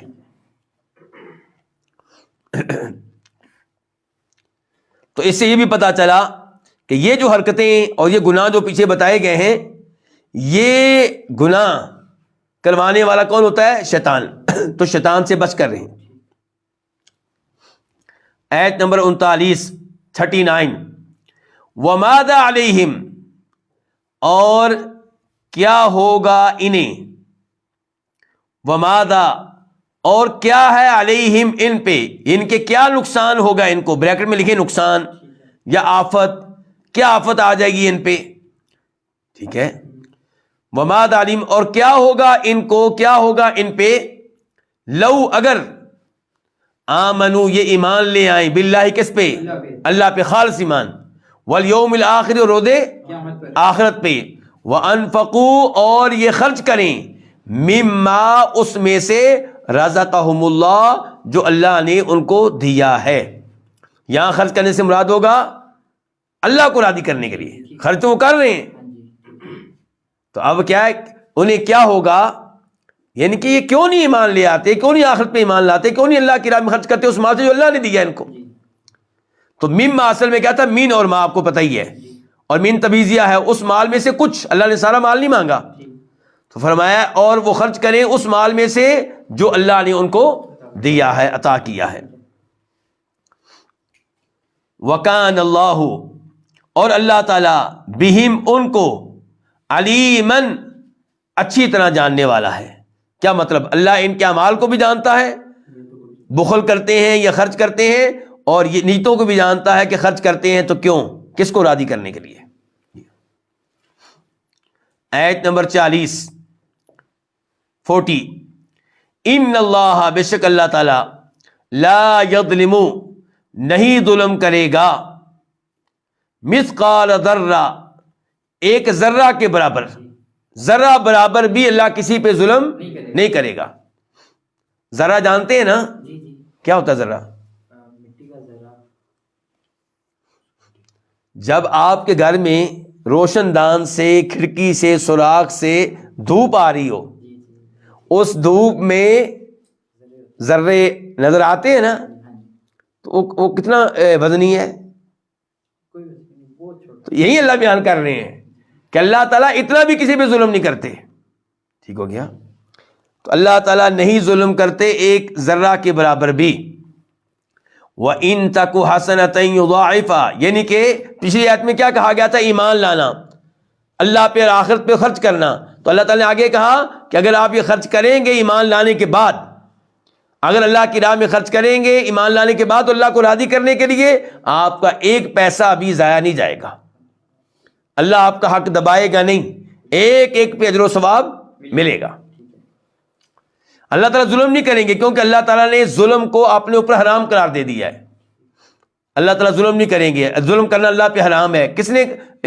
کس پارلیمنٹ نے کہا کہ اللہ تو ظلم نہیں کر سکتا؟ کسی کی ضرورت نہیں ہے، اللہ نے خود اپنے اوپر حرام کیا ہے، کوئی اللہ کے اوپر کوئی پابندی نہیں لگا سکتا. چلیں. وَإِن تَكُ حَسَنَةً، اور اگر وہ ہو، وَإِن کا معنی کیا ہوگا؟ اگر. تَكُ اس کا معنی کیا؟ یہ کان یکون سے ہے نا، اصل میں تھا تکن. اور اگر وہ ہو، وہ کیونکہ اس میں ضمیر بھی ہے نا، جو کانا کا اسم ہے، جو کانا کا کیا ہے؟ اس میں ضمیر ہے، کون سی؟ ہیا. اور اگر وہ ہو حسنتن، ایک نیکی، تو یضاعف، وہ دگنا کر دے گا ہاں اسے. ویوتی، اور وہ دے گا، اور وہ دے گا من لدنہ، اپنی طرف سے. لدن کا ترجمہ کیا کہہ رہے ہیں؟ طرف. اپنی طرف سے کیا دے گا؟ اجر عظیما، عظیم اجر. اچھا، وَإِن تَكُ جو ہے ہم نے کہا تھا وَإِن تَكُ میں ہیا ضمیر ہے کہ اگر وہ ہو ایک نیکی، وہ کیا جی نہیں، وہ ضمیر کدھر جا رہی ہے؟ آپ کہیں گے وہ ذرہ، وہ ذرہ اگر ایک نیکی ہو، یہ بھی کہا ہے علماء کرام نے. اور یہ بھی ہو سکتا ہے کہ اس کا مطلب ہو کہ وہ عمل. وَإِن تَكُ الْفِعْلَ، ٹھیک ہے ہاں جی. تو یہاں تک بات ہے علماء کرام. چلیں جی آگے چلیں جی. آیت نمبر 41 41. فَكَيْفَ، پس کیسے، یعنی کہ کیا حال ہوگا ان کا، مراد یہ ہے ان کا حال کیا ہوگا. فَكَيْفَ تو کیسے، اور یہ کیفا یہاں پہ ڈانٹنے کے لیے ہے. اللہ تعالیٰ کوئی معلومات نہیں لے رہے ہم سے کہ بھی کیا صورتحال ہوگی مجھے بتاؤ، نہیں، اللہ ڈانٹ رہے ہیں. فَكَيْفَ تو کیسے، اذا جئنا، جب جئنا کا معنی کیا ہے؟ جا کا معنی کیا ہوتا ہے؟ جا آیا، یہ ہے جئنا ہم آئے. لیکن آگے وہ بھی شہید کی بات نظر آ رہی ہے، اس بات کی وجہ سے اس کا معنی ہو گیا ہم لائے. لیکن پیچھے اذا آیا تو جب ہم لائیں گے. تو فکیفا تو کیا صورتحال ہوگی، صورتحال کو اب بریکٹ میں لکھ لیں، کیا صورتحال ہوگی، کیا کیفیت ہوگی. اذا جب جئنا ہم لائیں گے، من کل امت ہر امت سے، بشہید ایک گواہ. وجئنا اور ہم لائیں گے، بکا تجھے، کاف کا معنی تجھے، باب وہی تادیہ والی، جئنا بھی ہم لائیں گے کا تجھے، علی ہؤلاء ان پہ، شہیدن گواہ بنا کر. ان پر کن پر؟ ان امتیوں پہ، آپ کی امت پہ، ان کفار پہ، کفار قریش پہ، سب کفار پہ. اچھا جی یہاں پہ ایک تو آپ حدیث سن لیں. عبداللہ بن مسعود کی حدیث ہے رضی اللہ تعالی عنہ، کہتے ہیں کہ ایک بار نبی علیہ السلام نے مجھ سے کہا کہ عبداللہ تلاوت کرو، مجھے تلاوت سناؤ. میں نے کہا اللہ کے رسول علیہ السلام میں تلاوت سناؤں جبکہ قرآن آپ پہ نازل ہوا، یعنی کہ ہم آپ کے شاگرد ہیں، ہم نے آپ سے سیکھا ہے، تو میں آپ کو سناؤں؟ کہا ہاں میرا دل کرتا ہے کہ کوئی اور قرآن پڑھے اور میں سنوں. رمضان کا مہینہ ہے، پتہ چلا جیسے قرآن پڑھنا یہ سنت ہے، افضل طریقہ ہے، ایسے قرآن توجہ سے سننا بھی افضل ہے. تو انہوں نے پھر سورہ نساء کی تلاوت شروع کر دی. جب اس آیت پہ پہنچے، کتنی آیتیں ہو گئی ہیں؟ 41. جب اس آیت پہ پہنچے تو آپ نے کہا حسبک عبداللہ، بس رک جاؤ. تو عبداللہ بن مسعود کہتے ہیں میں نے نگاہیں اٹھا کر دیکھا تو آپ کی آنکھوں سے آنسو نکل رہے تھے. یعنی قرآن سن رہے ہیں، دھیان سے غور کر رہے ہیں، قرآن کی تفسیر معلوم ہے، پوری توجہ ہے، توجہ اور رو اس لیے رہے ہیں کہ اللہ تعالیٰ کہہ رہے ہیں کہ ہم نے آپ کو گواہ بنانا ہے اس امت پہ. تو یہ منظر قیامت کا اس نے آپ کو رونے پہ مجبور کر دیا۔ تو اس سے پیغام کیا ملا کہ میں اور آپ قرآن کریم پڑھیں دھیان سے، توجہ سے، یہ نہیں کہ قیامت کا منظر ہو، قیامت کی باتیں ہو رہی ہوں اور ہم تلاوت بھی کر رہے ہیں، ہنس بھی رہے ہیں، مسکرا بھی رہے ہیں، بھئی وہ مسکرانے کا موقع تو نہیں ہے نا۔ اچھا یہ دیکھیں کیا صورتحال ہوگی جب ہم لائیں گے ہر امت سے بھی شہیدن، ایک گواہ، تو یہ کون ہوگا گواہ؟ ہر امت کا نبی۔ اور ممکن ہے کہ ہر امت کا نبی بھی، اور نبی کے جانے کے بعد جو علماء وارث بنے تھے وہ بتائیں گے کہ اے اللہ ہم نے ان کو پیغام پہنچایا تھا، ہم نے ان کو توحید کا پیغام پہنچایا تھا، ہم نے ان کو قرآن سنایا تھا، تو ممکن ہے کہ وہ بھی اس میں داخل ہو جائیں۔ جی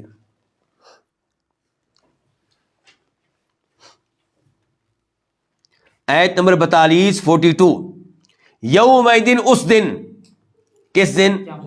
ہاں جس دن یہ صورتحال ہوگی، یوم دن اس دن، یودو چاہیں گے، بدہ یودو آپ کی دفعہ پڑھ چکے ہیں، چاہیں گے، الذین کفروا وہ لوگ جنہوں نے کفر کیا، وعصوا الرسول اور جنہوں نے اس رسول کی کیا کی؟ نافرمانی کی۔ یہ مجرم جو ہیں جنہوں نے دو کام کیے ہیں، نمبر ایک کفر کیا، نمبر اس رسول کی کیا کی ہے؟ اچھا یہ کیا چاہیں گے؟ لو، لو ان کے معنی میں، کس کے معنی میں ہے؟ ان، یہ کہ لو تصوہ اس کو کہتے ہیں لو مصدریہ، لو تصوہ یہ کہ برابر کر دی جائے، بہم ان پہ، الارض زمین، کیا مطلب؟ اللہ اکبر، کافر عذاب دیکھ کر، ہولناکی دیکھ کر چاہے گا کاش اللہ مجھے ختم کر دے، مجھے مٹی بنا دے، مٹی میں مجھے دفن کر دے۔ اور یہاں پہ آپ اس آیت پہ غور کریں جو سورہ نبا کی آخری آیت ہے، اِنَّا أَنذَرْنَاكُمْ عَذَابًا قَرِيبًا يَوْمَ يَنظُرُ الْمَرْءُ مَا قَدَّمَتْ يَدَاهُ وَيَقُولُ الْكَافِرُ يَا لَيْتَنِي كُنتُ تُرَابًا، ہم نے تمہیں قریبی عذاب سے خبردار کر دیا ہے، وارننگ دے دی ہے، یعنی کہ وہ عذاب قریب ہے، قیامت کو دور نہ سمجھو۔ یہ کب ہوگا عذاب ہے اللہ؟ فرمایا اس دن جس دن آدمی دیکھے گا اپنا اعمال نامہ، اپنے گناہ، اور کافر کہے گا یا لیتنی کنت ترابا، اے کاش میں مٹی ہوتا، میں انسان نہ ہوتا بلکہ مٹی ہوتا، ان کہ آج میرا حساب تو نہ ہوتا۔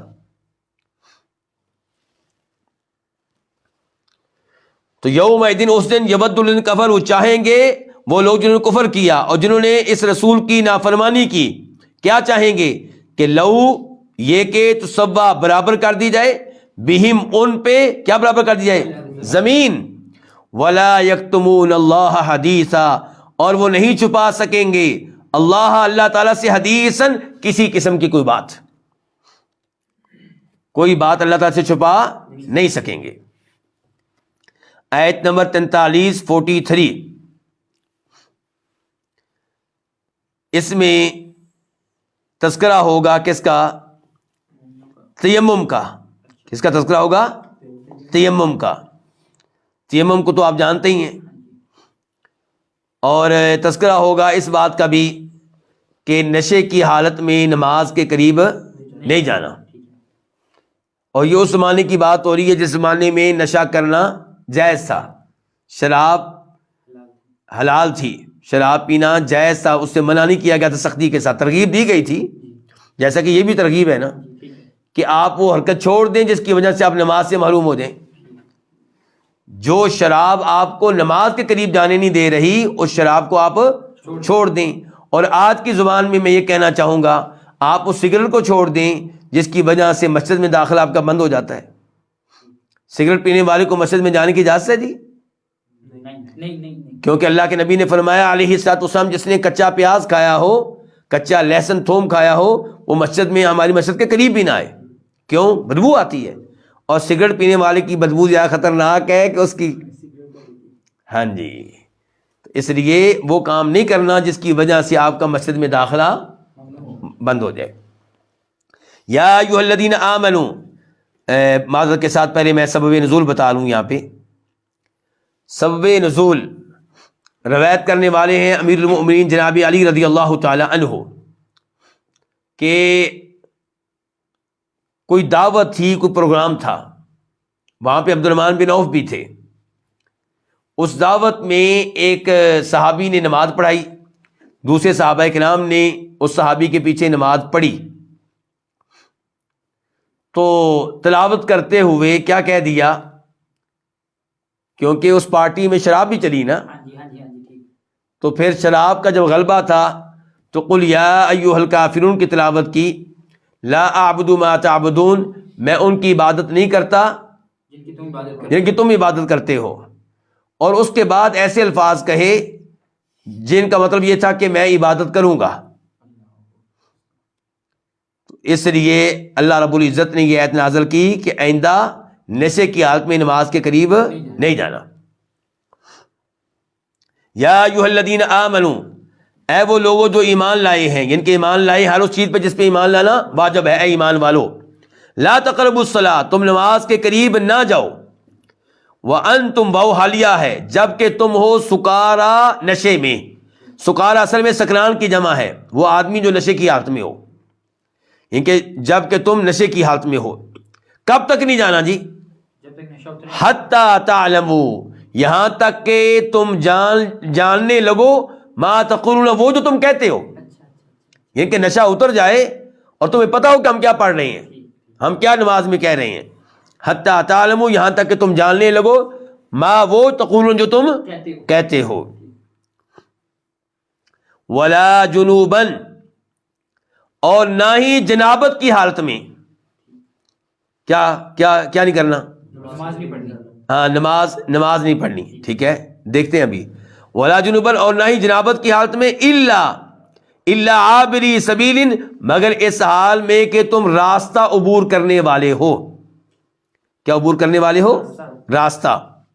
عابری اصل میں تھا عابرین،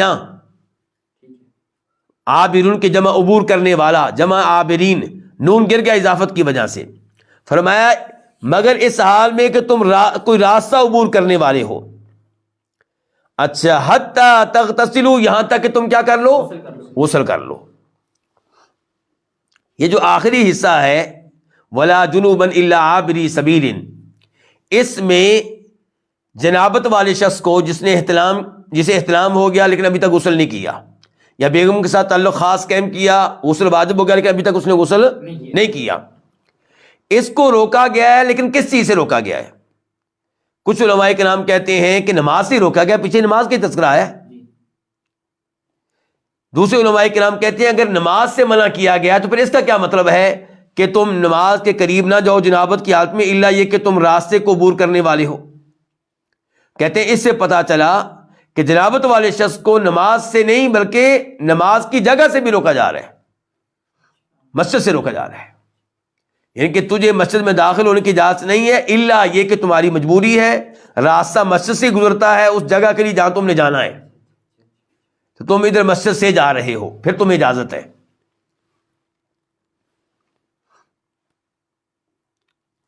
اور کچھ علماء کرام یہ کہتے ہیں کہ یہاں پہ دونوں چیزیں مراد ہوں گی، کہ جنابت والا شخص نہ نماز کے قریب جائے نہ نماز کی جگہ کے قریب جائے۔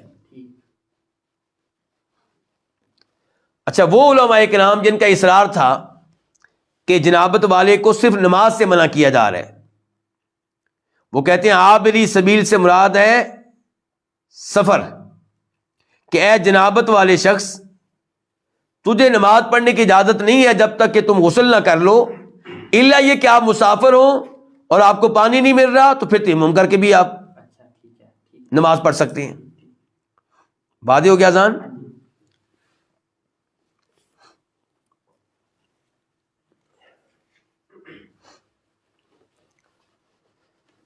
فرمایا ولا جنوبن، اور نہ جنابت کی حالت میں، الا، یہ جنوبن جو لفظ ہے جنوب، یہ واحد کے لیے بھی ایسے آئے گا، جمع کے لیے بھی ایسے ہی آئے گا، مذکر کے لیے بھی ایسے آئے گا، مؤنث کے لیے بھی ایسے آئے گا۔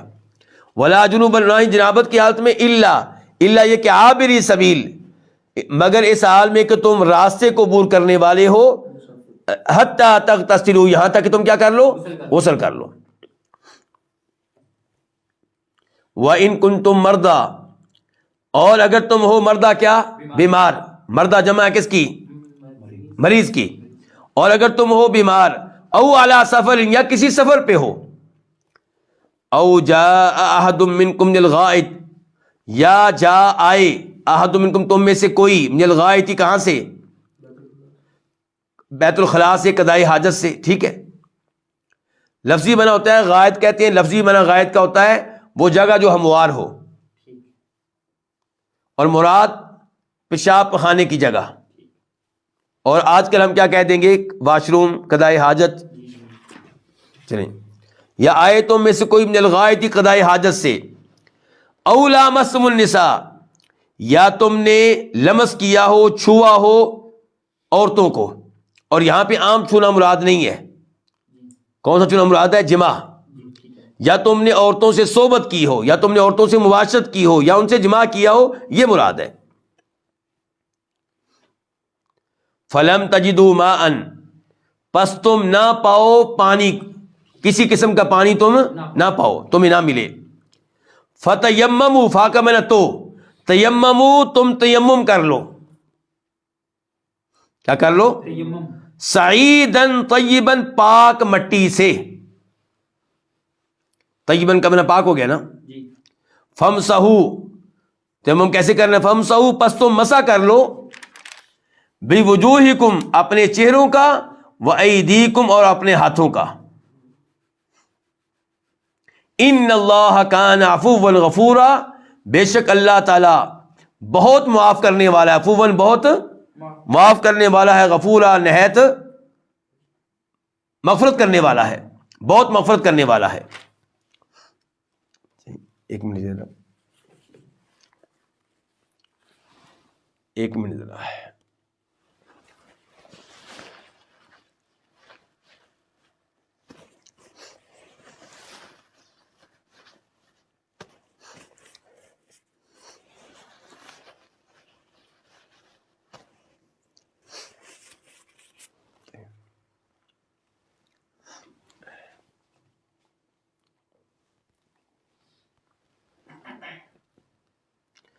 اب ذرا اس آیت کو پھر سے سمجھنا ہے ہم نے۔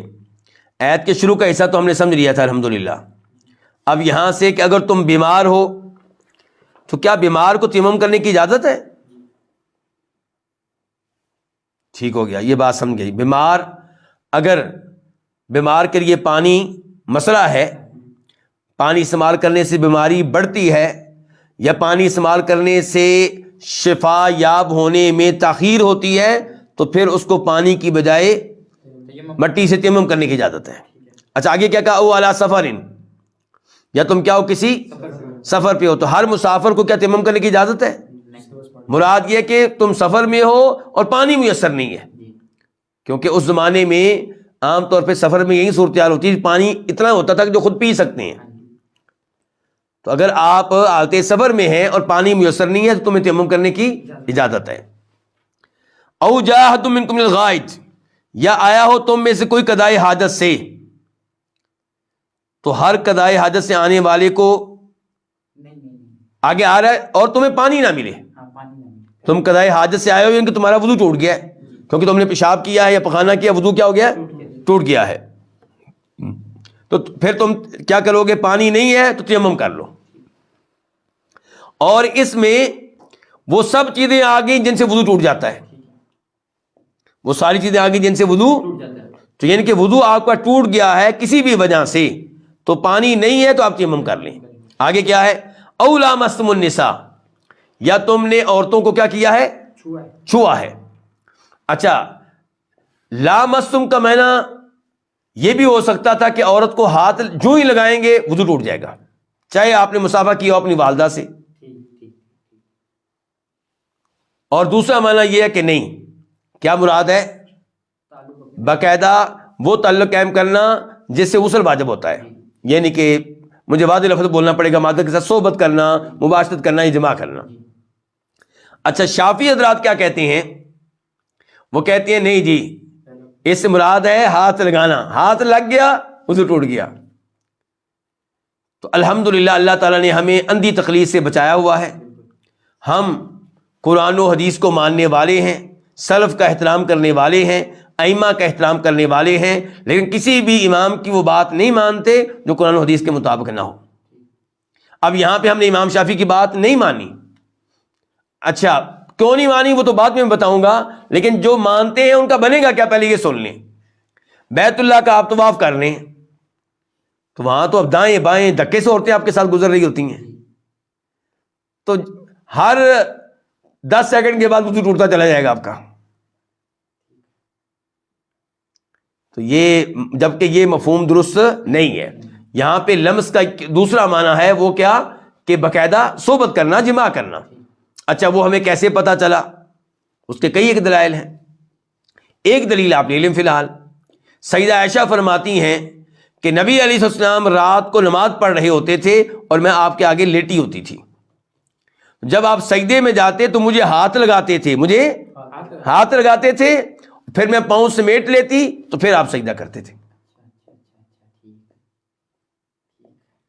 تو کیوں نہیں وضو ٹوٹتا رہا آپ کا؟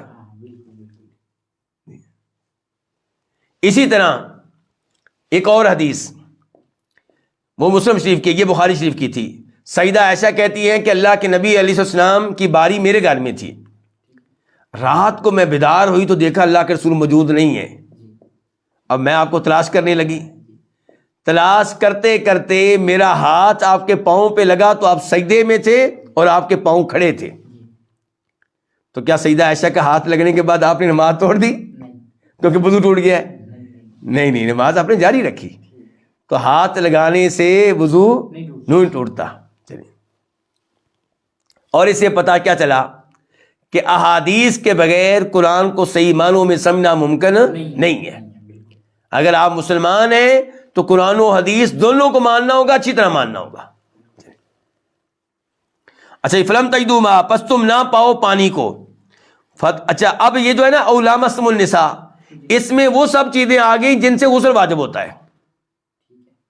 مثال کے طور پہ عورت ہے، حیض سے فارغ ہوئی ہے لیکن پانی دستیاب نہیں ہے، تیمم کر سکتی ہے؟ جی تیمم کر کے نماز پڑھی، نماز کو قضا نہ کرے اس وجہ سے کہ پانی نہیں ہے۔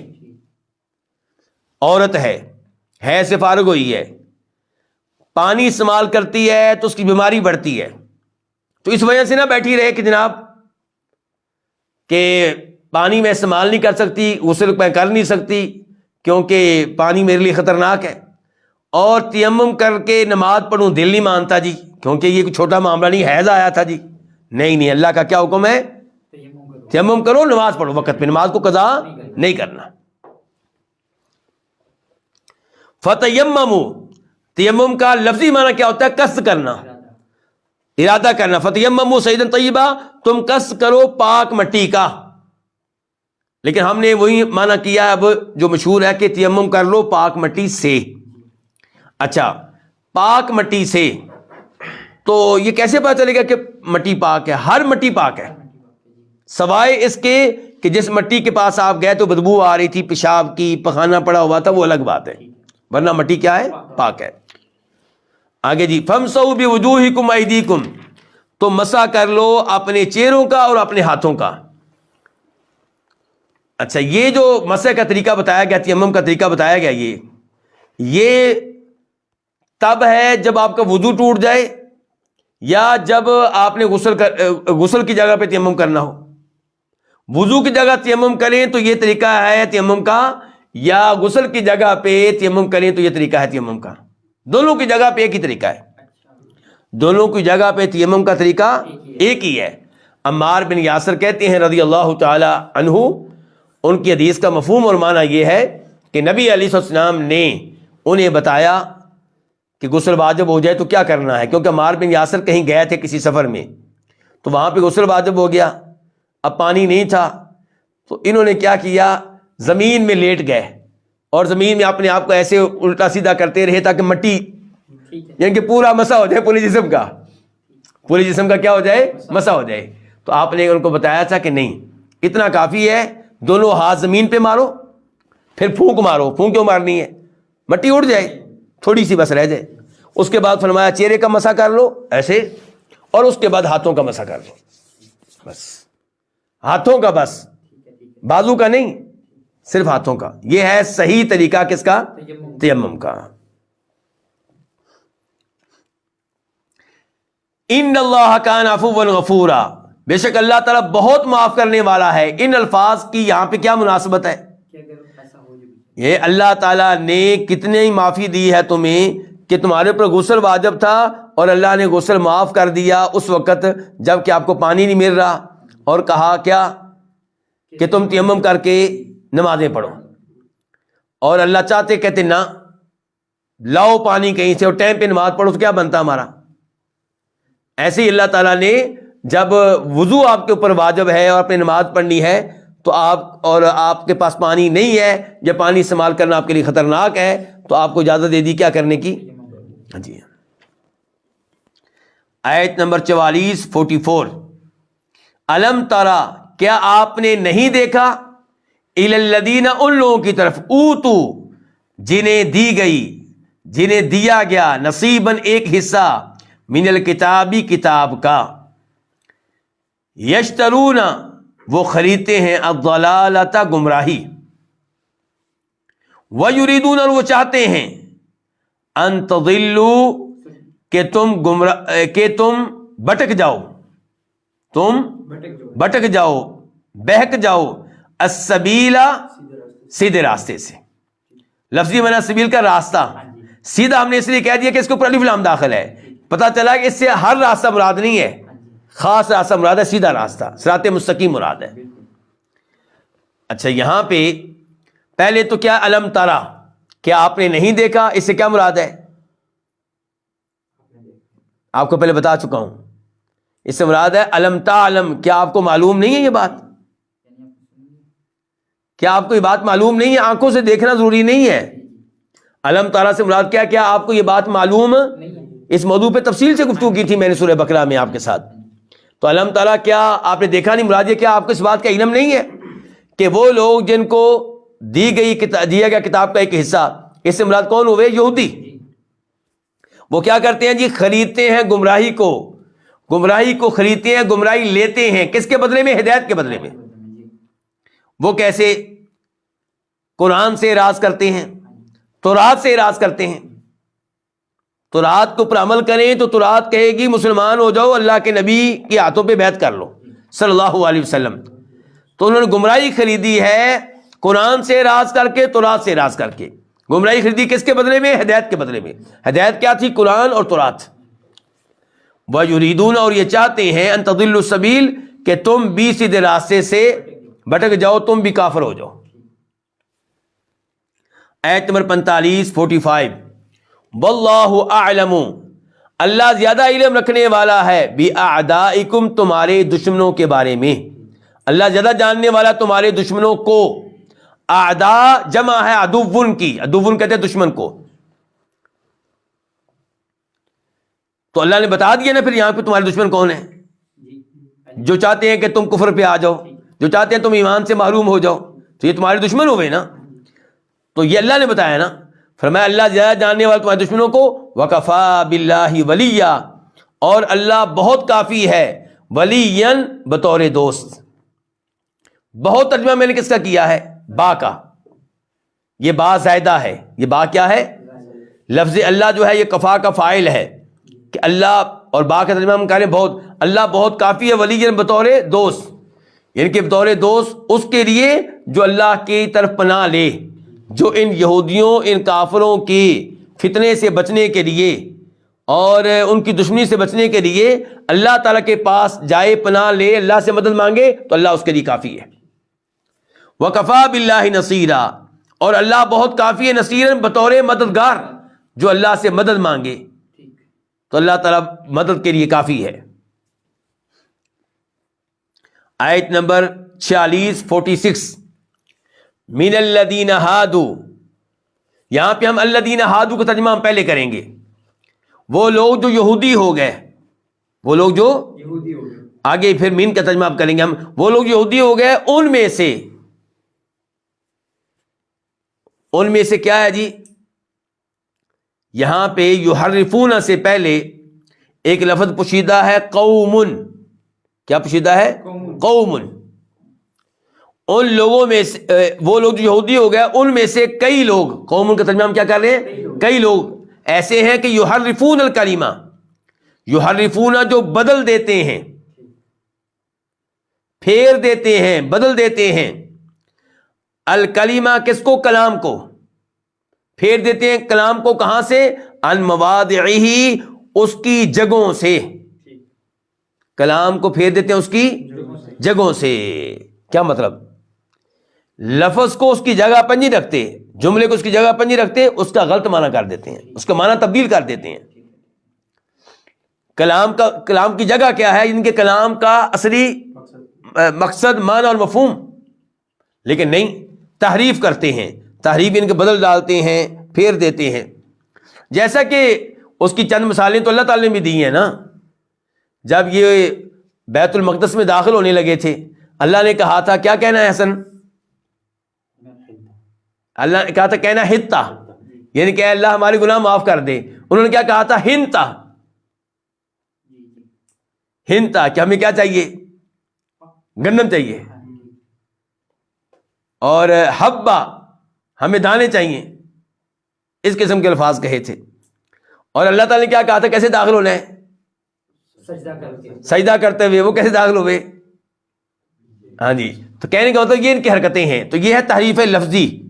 یہ کیا تحریف؟ الفاظ کو تبدیل کر دینا. لیکن یہاں پہ مراد جو بھی ہم پڑھ رہے ہیں، یہاں پہ تحریف معنوی مراد ہے. الفاظ تبدیل نہیں کیے، معنی تبدیل کر دیا. لیکن وہ دونوں کام کرتے نہیں ہیں. کہیں پہ انہوں نے تحریف لفظی کی ہے کہ الفاظ ہی تبدیل کر دیے، اور کہیں پہ الفاظ تبدیل نہیں کیے تو معنی تبدیل کر دیا. اور یہاں پہ معنی کی تبدیلی کی بات ہو رہی ہے. تو وہ لوگ جو یہودی ہوئے، ان میں سے کئی لوگ ایسے ہیں یحرفون، جو بدل ڈالتے ہیں الکلمہ، کس کو؟ کلام کو. یعنی کس کے کلام کو؟ اللہ کے کلام کو. عن مواضعہ، اس کی جگہوں سے، یعنی کہ اس کے معنی و مفہوم سے. مراد کیا ہوگا؟ اس کے معنی مفہوم سے. وَيَقُولُونَ، اور وہ کہتے ہیں، سمعنا، ہم نے سن لیا. یعنی کہ اے محمد ہم نے تیری بات سن لی ہے، ہم نے سن لیا. وَعَصَيْنَا، اور ہم نے نہیں مانا. لفظی مانا نافرمانی ہے، صحیح کہہ رہے ہیں آپ، لیکن وہ ذرا کلام بن جائے نا کہ ہم نے سن لیا. وَعَصَيْنَا، اور ہم نے نہیں مانا. یعنی کہ ہم نے تیری بات سن لی ہے لیکن تیرا آرڈر ہم مانیں گے نہیں. عَصَيْنَا معصیت سے ہے نا. وَاسْمَعْ، اور تو سن. یہ کون کہہ رہے ہیں؟ یہودی کہہ رہے ہیں. کس سے؟ اللہ کے نبی سے. اور تو سن غیر مسمعن، اس حال میں کہ تو سنایا نہ جائے. پہلے ترجمہ بعد میں مفہوم بتاؤں گا. اور تو سن اس حال میں کہ تو سنایا نہ جائے. وہ یہ کہتے تھے اسمع غیر مسمعن، کہ آپ سنیں اس حال میں کہ آپ سنائے نہ جائیں. اس کا جو معنی، اگر اچھا کوئی آدمی ہو، کہنے والا کیا ہو؟ اچھا آدمی، تو اس کا مطلب یہ ہوگا کہ آپ میری بات سنیں، کوئی آپ کو کبھی غلط بات نہ کرے، کبھی آپ کو غلط بات سننے کا موقع نہ ملے. ہمیشہ جو بھی آپ سے بات کرنے کے لیے آئے، ادب سے بات کرے، احترام سے بات کرے. ایسی نوبت کبھی نہ آئے کہ آپ کو ایسے الفاظ سننے پڑیں جو آپ کی شان کے خلاف ہوں، جو آپ کی عزت کے خلاف ہوں. یہ اس کا کیا معنی ہے؟ اچھا معنی بظاہر. لیکن وہ چونکہ یہودی ہیں تو وہ کیا مراد لیتے تھے کہ تو سن اس حال میں کہ تو سنایا نہ جائے، یعنی کہ تو بہرا ہو جائے، سننے کے قابل نہ رہے.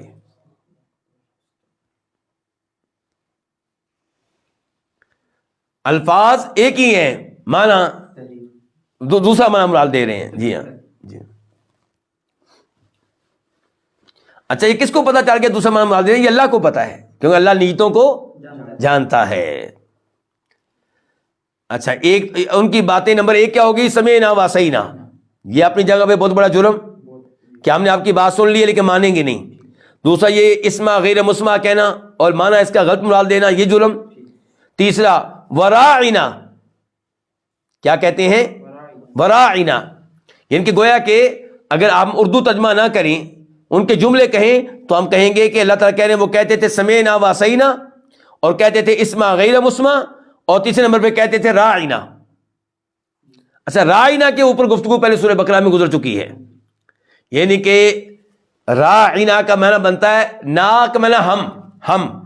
راعی، تو خیال کر، نہ ہمارا، آپ ہماری رعایت کریں، ہمارا خیال کریں، یعنی کہ ہمیں توجہ دیں. تو یہ لفظ بالکل صحیح ہے، معنی بھی صحیح ہے.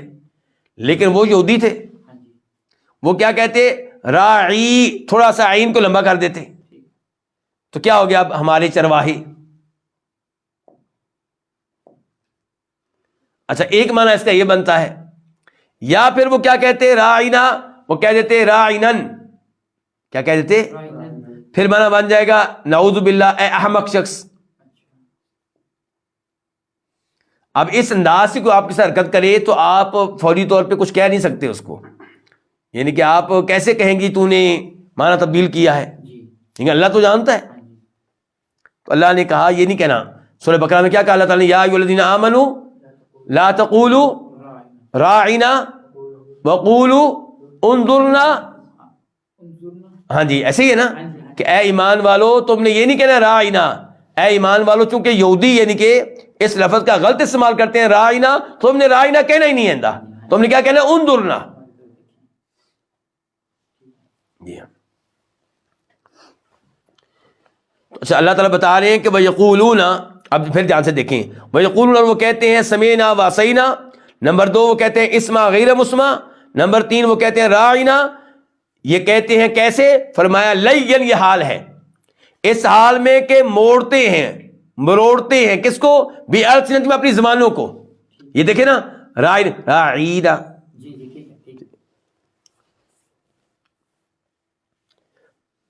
بِأَلْسِنَتِهِمْ اپنی زبانوں کو موڑتے ہوئے مروڑتے ہوئے، وَطَعْنًا اور تان کرتے ہوئے، فی الدین دین میں، یعنی کہ دین پہ تنقید کرتے ہوئے، دین پہ تان کرتے ہوئے. کیسے؟ یعنی کہ وہ کہتے ہیں کہ اگر یہ نبی ہوتا تو اس کو پتہ چل جانا چاہیے تھا کہ ہم کہہ کچھ اور رہے ہیں اور مراد کچھ اور لے رہے ہیں. تو گویا کہ وہ کہنا چاہتے ہیں کہ جھوٹا نبی ہے. نعوذ باللہ کیا ہے؟ جھوٹا نبی. اس کو پتہ ہی نہیں چلتا، سچا نبی پتہ چل جاتا. تو اللہ تعالیٰ نے کہا لو جی میں تمہیں بتا رہا ہوں کہ تم یہ حرکتیں کرتے ہو اور میرے علم میں ہیں. تو پھر ثابت ہو گیا کہ سچے نبی ہیں، پتہ چل گیا نا. جی ہاں. وَلَوْ أَنَّهُمْ قَالُوا اور اگر بے شک وہ کہتے سمعنا ہم نے آپ کی بات سن لی، وَأَطَعْنَا اور ہم نے آپ کی بات مان لی، اور دوسرے نمبر پہ کیا کہتے؟ وَاسْمَعْ، آگے غیر مسمع نہیں، صرف کیا کہتے؟ وَاسْمَعْ، یعنی کہ ہماری بات سنیں. جیسے ہم کہتے ہیں کسی بڑے شخصیت سے پلیز میری ذرا بات سنیں. وَاسْمَعْ اور کیا کہتے؟ اور سنیے. اور کیا کہتے؟ وَانظُرْنَا اور ہمیں دیکھیے، ہمارا خیال کیجئے. یعنی کہ راعنا کی بجائے کیا کہتے؟ انظرنا. اور اسما غیر مسما کی جگہ پہ کیا کہتے؟ اسما. اور سمینا واسیرہ کی جگہ پہ کیا کہتے؟ سمینا واطعنا. اللہ تعالیٰ فرماتے ہیں لکانا البتہ یہ ہوتا، خیرن زیادہ بہتر، لہم ان کے لیے، واقوام اور زیادہ درست، ولیکن لیکن لعنہم اللہ اللہ نے ان پہ لعنت کی ہے، بکفرہم ان کے کفر کی وجہ سے. یعنی کہ اللہ تعالیٰ نے ان کو توفیق نہیں دی اچھے کلمات کہنے کی. کیوں؟ ان کے کفر کی وجہ سے.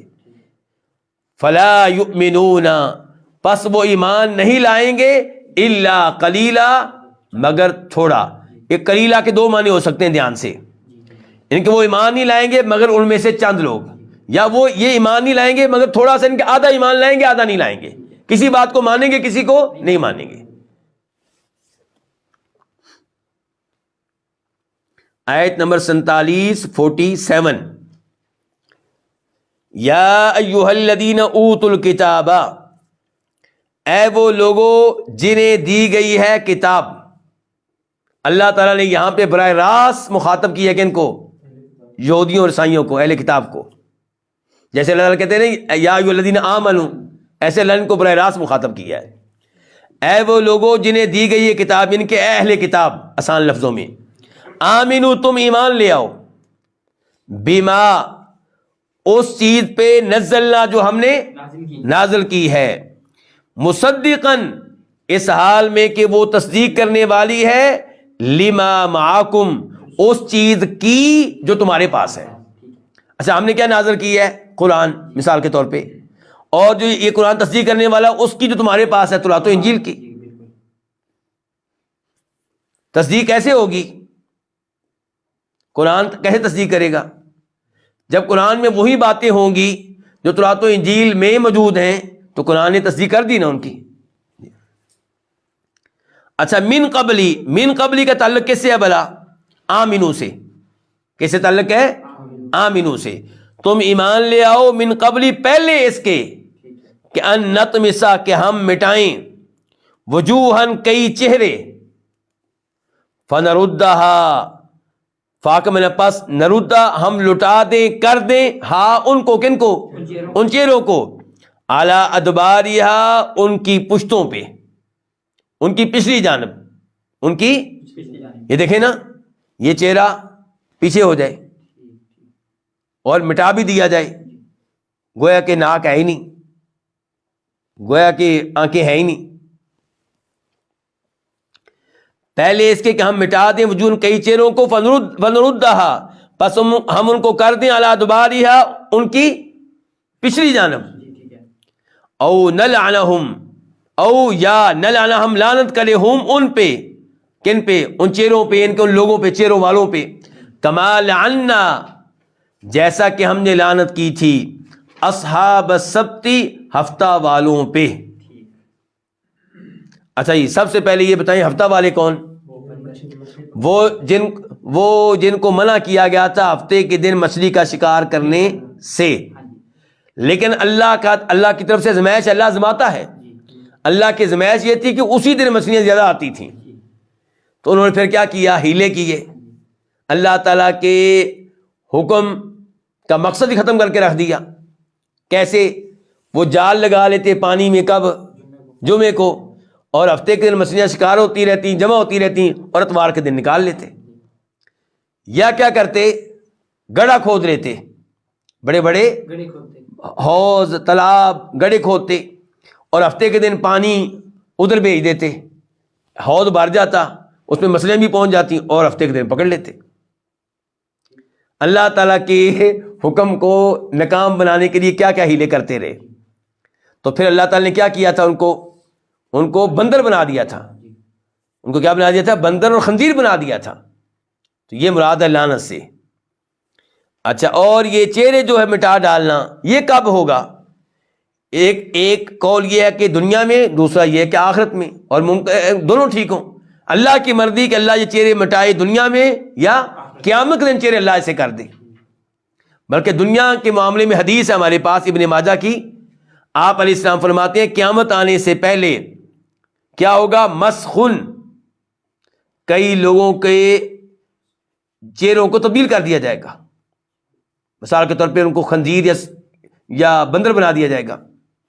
وخسفن اور کئی لوگوں کو کیا کیا جائے گا؟ زمین میں دنسا دیا جائے گا. جی ہاں تو اس لیے یہ کام دنیا میں بھی ہو سکتا ہے اور آخرت میں بھی. تو کتنی بڑی وارننگ دی اللہ تعالیٰ نے کن کو؟ یہود و نصارہ کو. وَكَانَ أَمْرُ اللَّهِ مَفْعُولًا اور اللہ تعالیٰ کا حکم مفعولاً ہو کر رہتا ہے. کوئی یہ نہ سمجھے کہ اللہ کے لیے اللہ کیسے کرے گا چہرے پیچھے کیسے مٹائے گا اللہ تعالیٰ چہروں کو. اللہ کے لیے کیا مشکل کن کہنا ہے. آیت نمبر 48 ان اللہ بے شک اللہ تعالیٰ لا یغفر نہیں بخشے گا. کیا نہیں بخشے گا؟ ان یشرک بہ کہ اس کے ساتھ شریک کیا جائے. کس کو؟ کسی کو بھی. بے شک اللہ تعالیٰ نہیں بخشے گا ان یشرک کہ شریک کیا جائے بھی اس کے ساتھ. کس کو؟ کسی کو بھی. بریکٹ میں کیا؟ کسی کو بھی. اسی لیے اللہ تعالیٰ کسی کا نام نہیں لیتے عام طور پہ یعنی کہ تاکہ کوئی بھی کسی کو بھی اللہ کا شریک بنانا جائز نہیں ہے. نہ کسی فرشتے کو نہ کسی جن کو نہ کسی نبی کو نہ کسی شہید کو کسی کو بھی نہیں. وَيَغْفِرُ اور وہ بخش دے گا مَا دُونَ ذَلِكَ جو اس کے علاوہ ہے یا جو اس سے کم تر ہے. جو شرک اور کفر سے کم تر ہے وہ بخش دے گا. کس کو بخشے گا؟ لِمَن يَشَاءُ جس کو چاہے گا. یعنی کہ جو لوگوں نے گناہ کیے ہوں گے کفر و شرک کے علاوہ تھے مسلمان تھے توحید کے اوپر تھا درست عقیدہ دیگر گناہ جو ہے اللہ جس کو چاہے گا بخش کے جنت میں داخل کر دے گا اور جس کو چاہے گا جہنم میں بھیجے گا. وہ عذاب اپنا جھیلے گا عذاب بھگتے گا. اس کے بعد ہو سکتا ہے شفاعت ہو جائے اور شفاعت کی وجہ سے جلدی اللہ تعالیٰ اس کو نکال لیں یا لیٹ شفاعت ہو تب نکالیں یا پورا عذاب اپنا بھگت لے تب نکالیں. بالآخر جو اہل توحید اہل ایمان درست عقیدے والے کہاں جائیں گے؟ جنت میں جائیں گے. وَمَن یشرک باللہ، اور جو اللہ تعالیٰ کے ساتھ شریک کرے، کس کو؟ کسی کو بھی، چاہے کسی قبر کو، چاہے کسی پتھر کو، چاہے گائے کو، کسی کو بھی. اور جو اللہ تعالیٰ کے ساتھ شریک کرے، فقط، تو تحقیق، افطرا، اس نے باندھا. کیا باندھا؟ بڑا گناہ. اثم عظیما، بہت بڑا گناہ. یعنی کہ اس نے جھوٹ باندھا، اثم عظیما، بڑے گناہ کا، بہت بڑا گناہ اس نے مول لیا. یعنی کہ جب آپ اللہ تعالیٰ کے ساتھ کسی کو شریک کرتے ہیں تو آپ کیا کہنا چاہتے ہیں؟ کہ یہ بھی عبادت کا حقدار ہے، یہ بھی عبادت کے لائق ہے. جھوٹ بول رہے ہیں نا آپ. جی ہاں. تو وَمَن یشرک باللہ، جو اللہ تعالیٰ کا شریک کرے، فقد افطرا، پس تحقیق اس نے جھوٹ باندھا، اثم عظیما، بہت بڑا. آیت نمبر 49 الم ترا، کیا آپ نے نہیں دیکھا؟ کیا مطلب آپ کے علم میں یہ بات نہیں آئی؟ کیا آپ کے علم میں وہ لوگ نہیں آئے جن کا آگے تذکرہ آ رہا ہے؟ الم ترا، کیا آپ نے نہیں دیکھا؟ الی الذین، ان لوگوں کی طرف، یزکون، جو پاک قرار دیتے ہیں، انفسہم، اپنے آپ کو، جو تزکیہ کرتے ہیں اپنے آپ کا. کیا کہتے ہیں؟ کہتے ہیں کہ ہم اللہ کے بیٹے ہیں، ہم اللہ کے محبوب ہیں، ہم اللہ کے پیارے ہیں. کون کہا کرتے تھے؟ یہودی. یا کیا کہتے ہیں کہ لن يدخل الجنت الا من كان هودا او نصارى، جنت میں صرف یہودی جائیں گے اور عیسائی کہتے صرف عیسائی جائیں گے. تو یہ سارا کیا؟ اپنے آپ کا تزکیہ کرنا، اپنے آپ کو پاک قرار دینا. فرمایا کیا آپ نے نہیں دیکھا ان لوگوں کی طرف جو اپنے آپ کو پاک قرار دیتے ہیں؟ بل اللہ، بلکہ اللہ تعالی، یزکی، پاک قرار دیتا ہے، پاک کرتا ہے، من یشاء، جس کو چاہتا ہے. اللہ کیسے پاک کرتا ہے؟ جس کو چاہتا ہے، ایمان کی توفیق دے کر. شرک، کفر و شرک سے نکال کر جب اللہ ایمان پہ لے آئے تو اللہ اسے پاک کر دیتا ہے گناہوں سے. بلکہ اللہ تعالیٰ پاک کرتا ہے من یشاء، جس کو چاہتا ہے. ولا یظلمون، اور ان پہ ظلم نہیں کیا جائے گا. فتیلا، مراد یہی ہے تھوڑا سا بھی، لیکن لفظی معنی کیا ہے؟ فتیلہ کس کو کہتے ہیں؟ رمضان کا مہینہ ہے، افطاری کس کے ساتھ کر رہے ہیں؟ کھجور کے ساتھ. کھجور میں جو گٹھلی ہوتی ہے، گٹھلی میں جو وہ کٹ سا ہوتا ہے، وہاں پہ ایک دھاگا ہوتا ہے. وہ کتنا وزنی ہوتا ہے؟ کتنے کلو کا ہوتا ہے؟ تو اللہ تعالیٰ کہتے ہیں میں اتنا بھی کسی پہ ظلم نہیں کروں گا. کھجور کے برابر نہیں، کھجور کی گٹھلی کے برابر نہیں. کھجور تو آپ نے کھا لی، گٹھلی بھی آپ پھینک دیں گے، لیکن اس کے اوپر ایک دھاگا جو ہے نا، اس کے برابر بھی اللہ کسی پہ ظلم نہیں کریں گے. ولا یظلمون، اور ان پہ ظلم نہیں کیا جائے گا. قلم لے لیں، قلم کا مسئلہ ہے، ہاں تو پکڑیں نا قلم، یہاں سے جتنے مرضی لیں. ہم ولا یظلمون، اور ان پہ ظلم نہیں کیا جائے گا. فتیلا، کھجور کی گٹھلی پہ لگے دھاگے کے برابر بھی. اللہ اکبر. اللہ تعالیٰ کی مثالیں دیکھیں. ایت نمبر 50، یعنی کہ اللہ تعالیٰ کہہ رہے ہیں کہ ان پہ یہودیوں پہ بھی اللہ ظلم نہیں کریں گے، کفار پہ بھی اللہ ظلم نہیں کریں گے، کسی پہ اللہ ظلم نہیں کریں گے. ایت نمبر 50 انظر، آپ دیکھیں، کیف یفترون، کیسے وہ باندھ رہے ہیں علی اللہ، اللہ تعالیٰ پہ، الکذبہ، کیا؟ جھوٹ.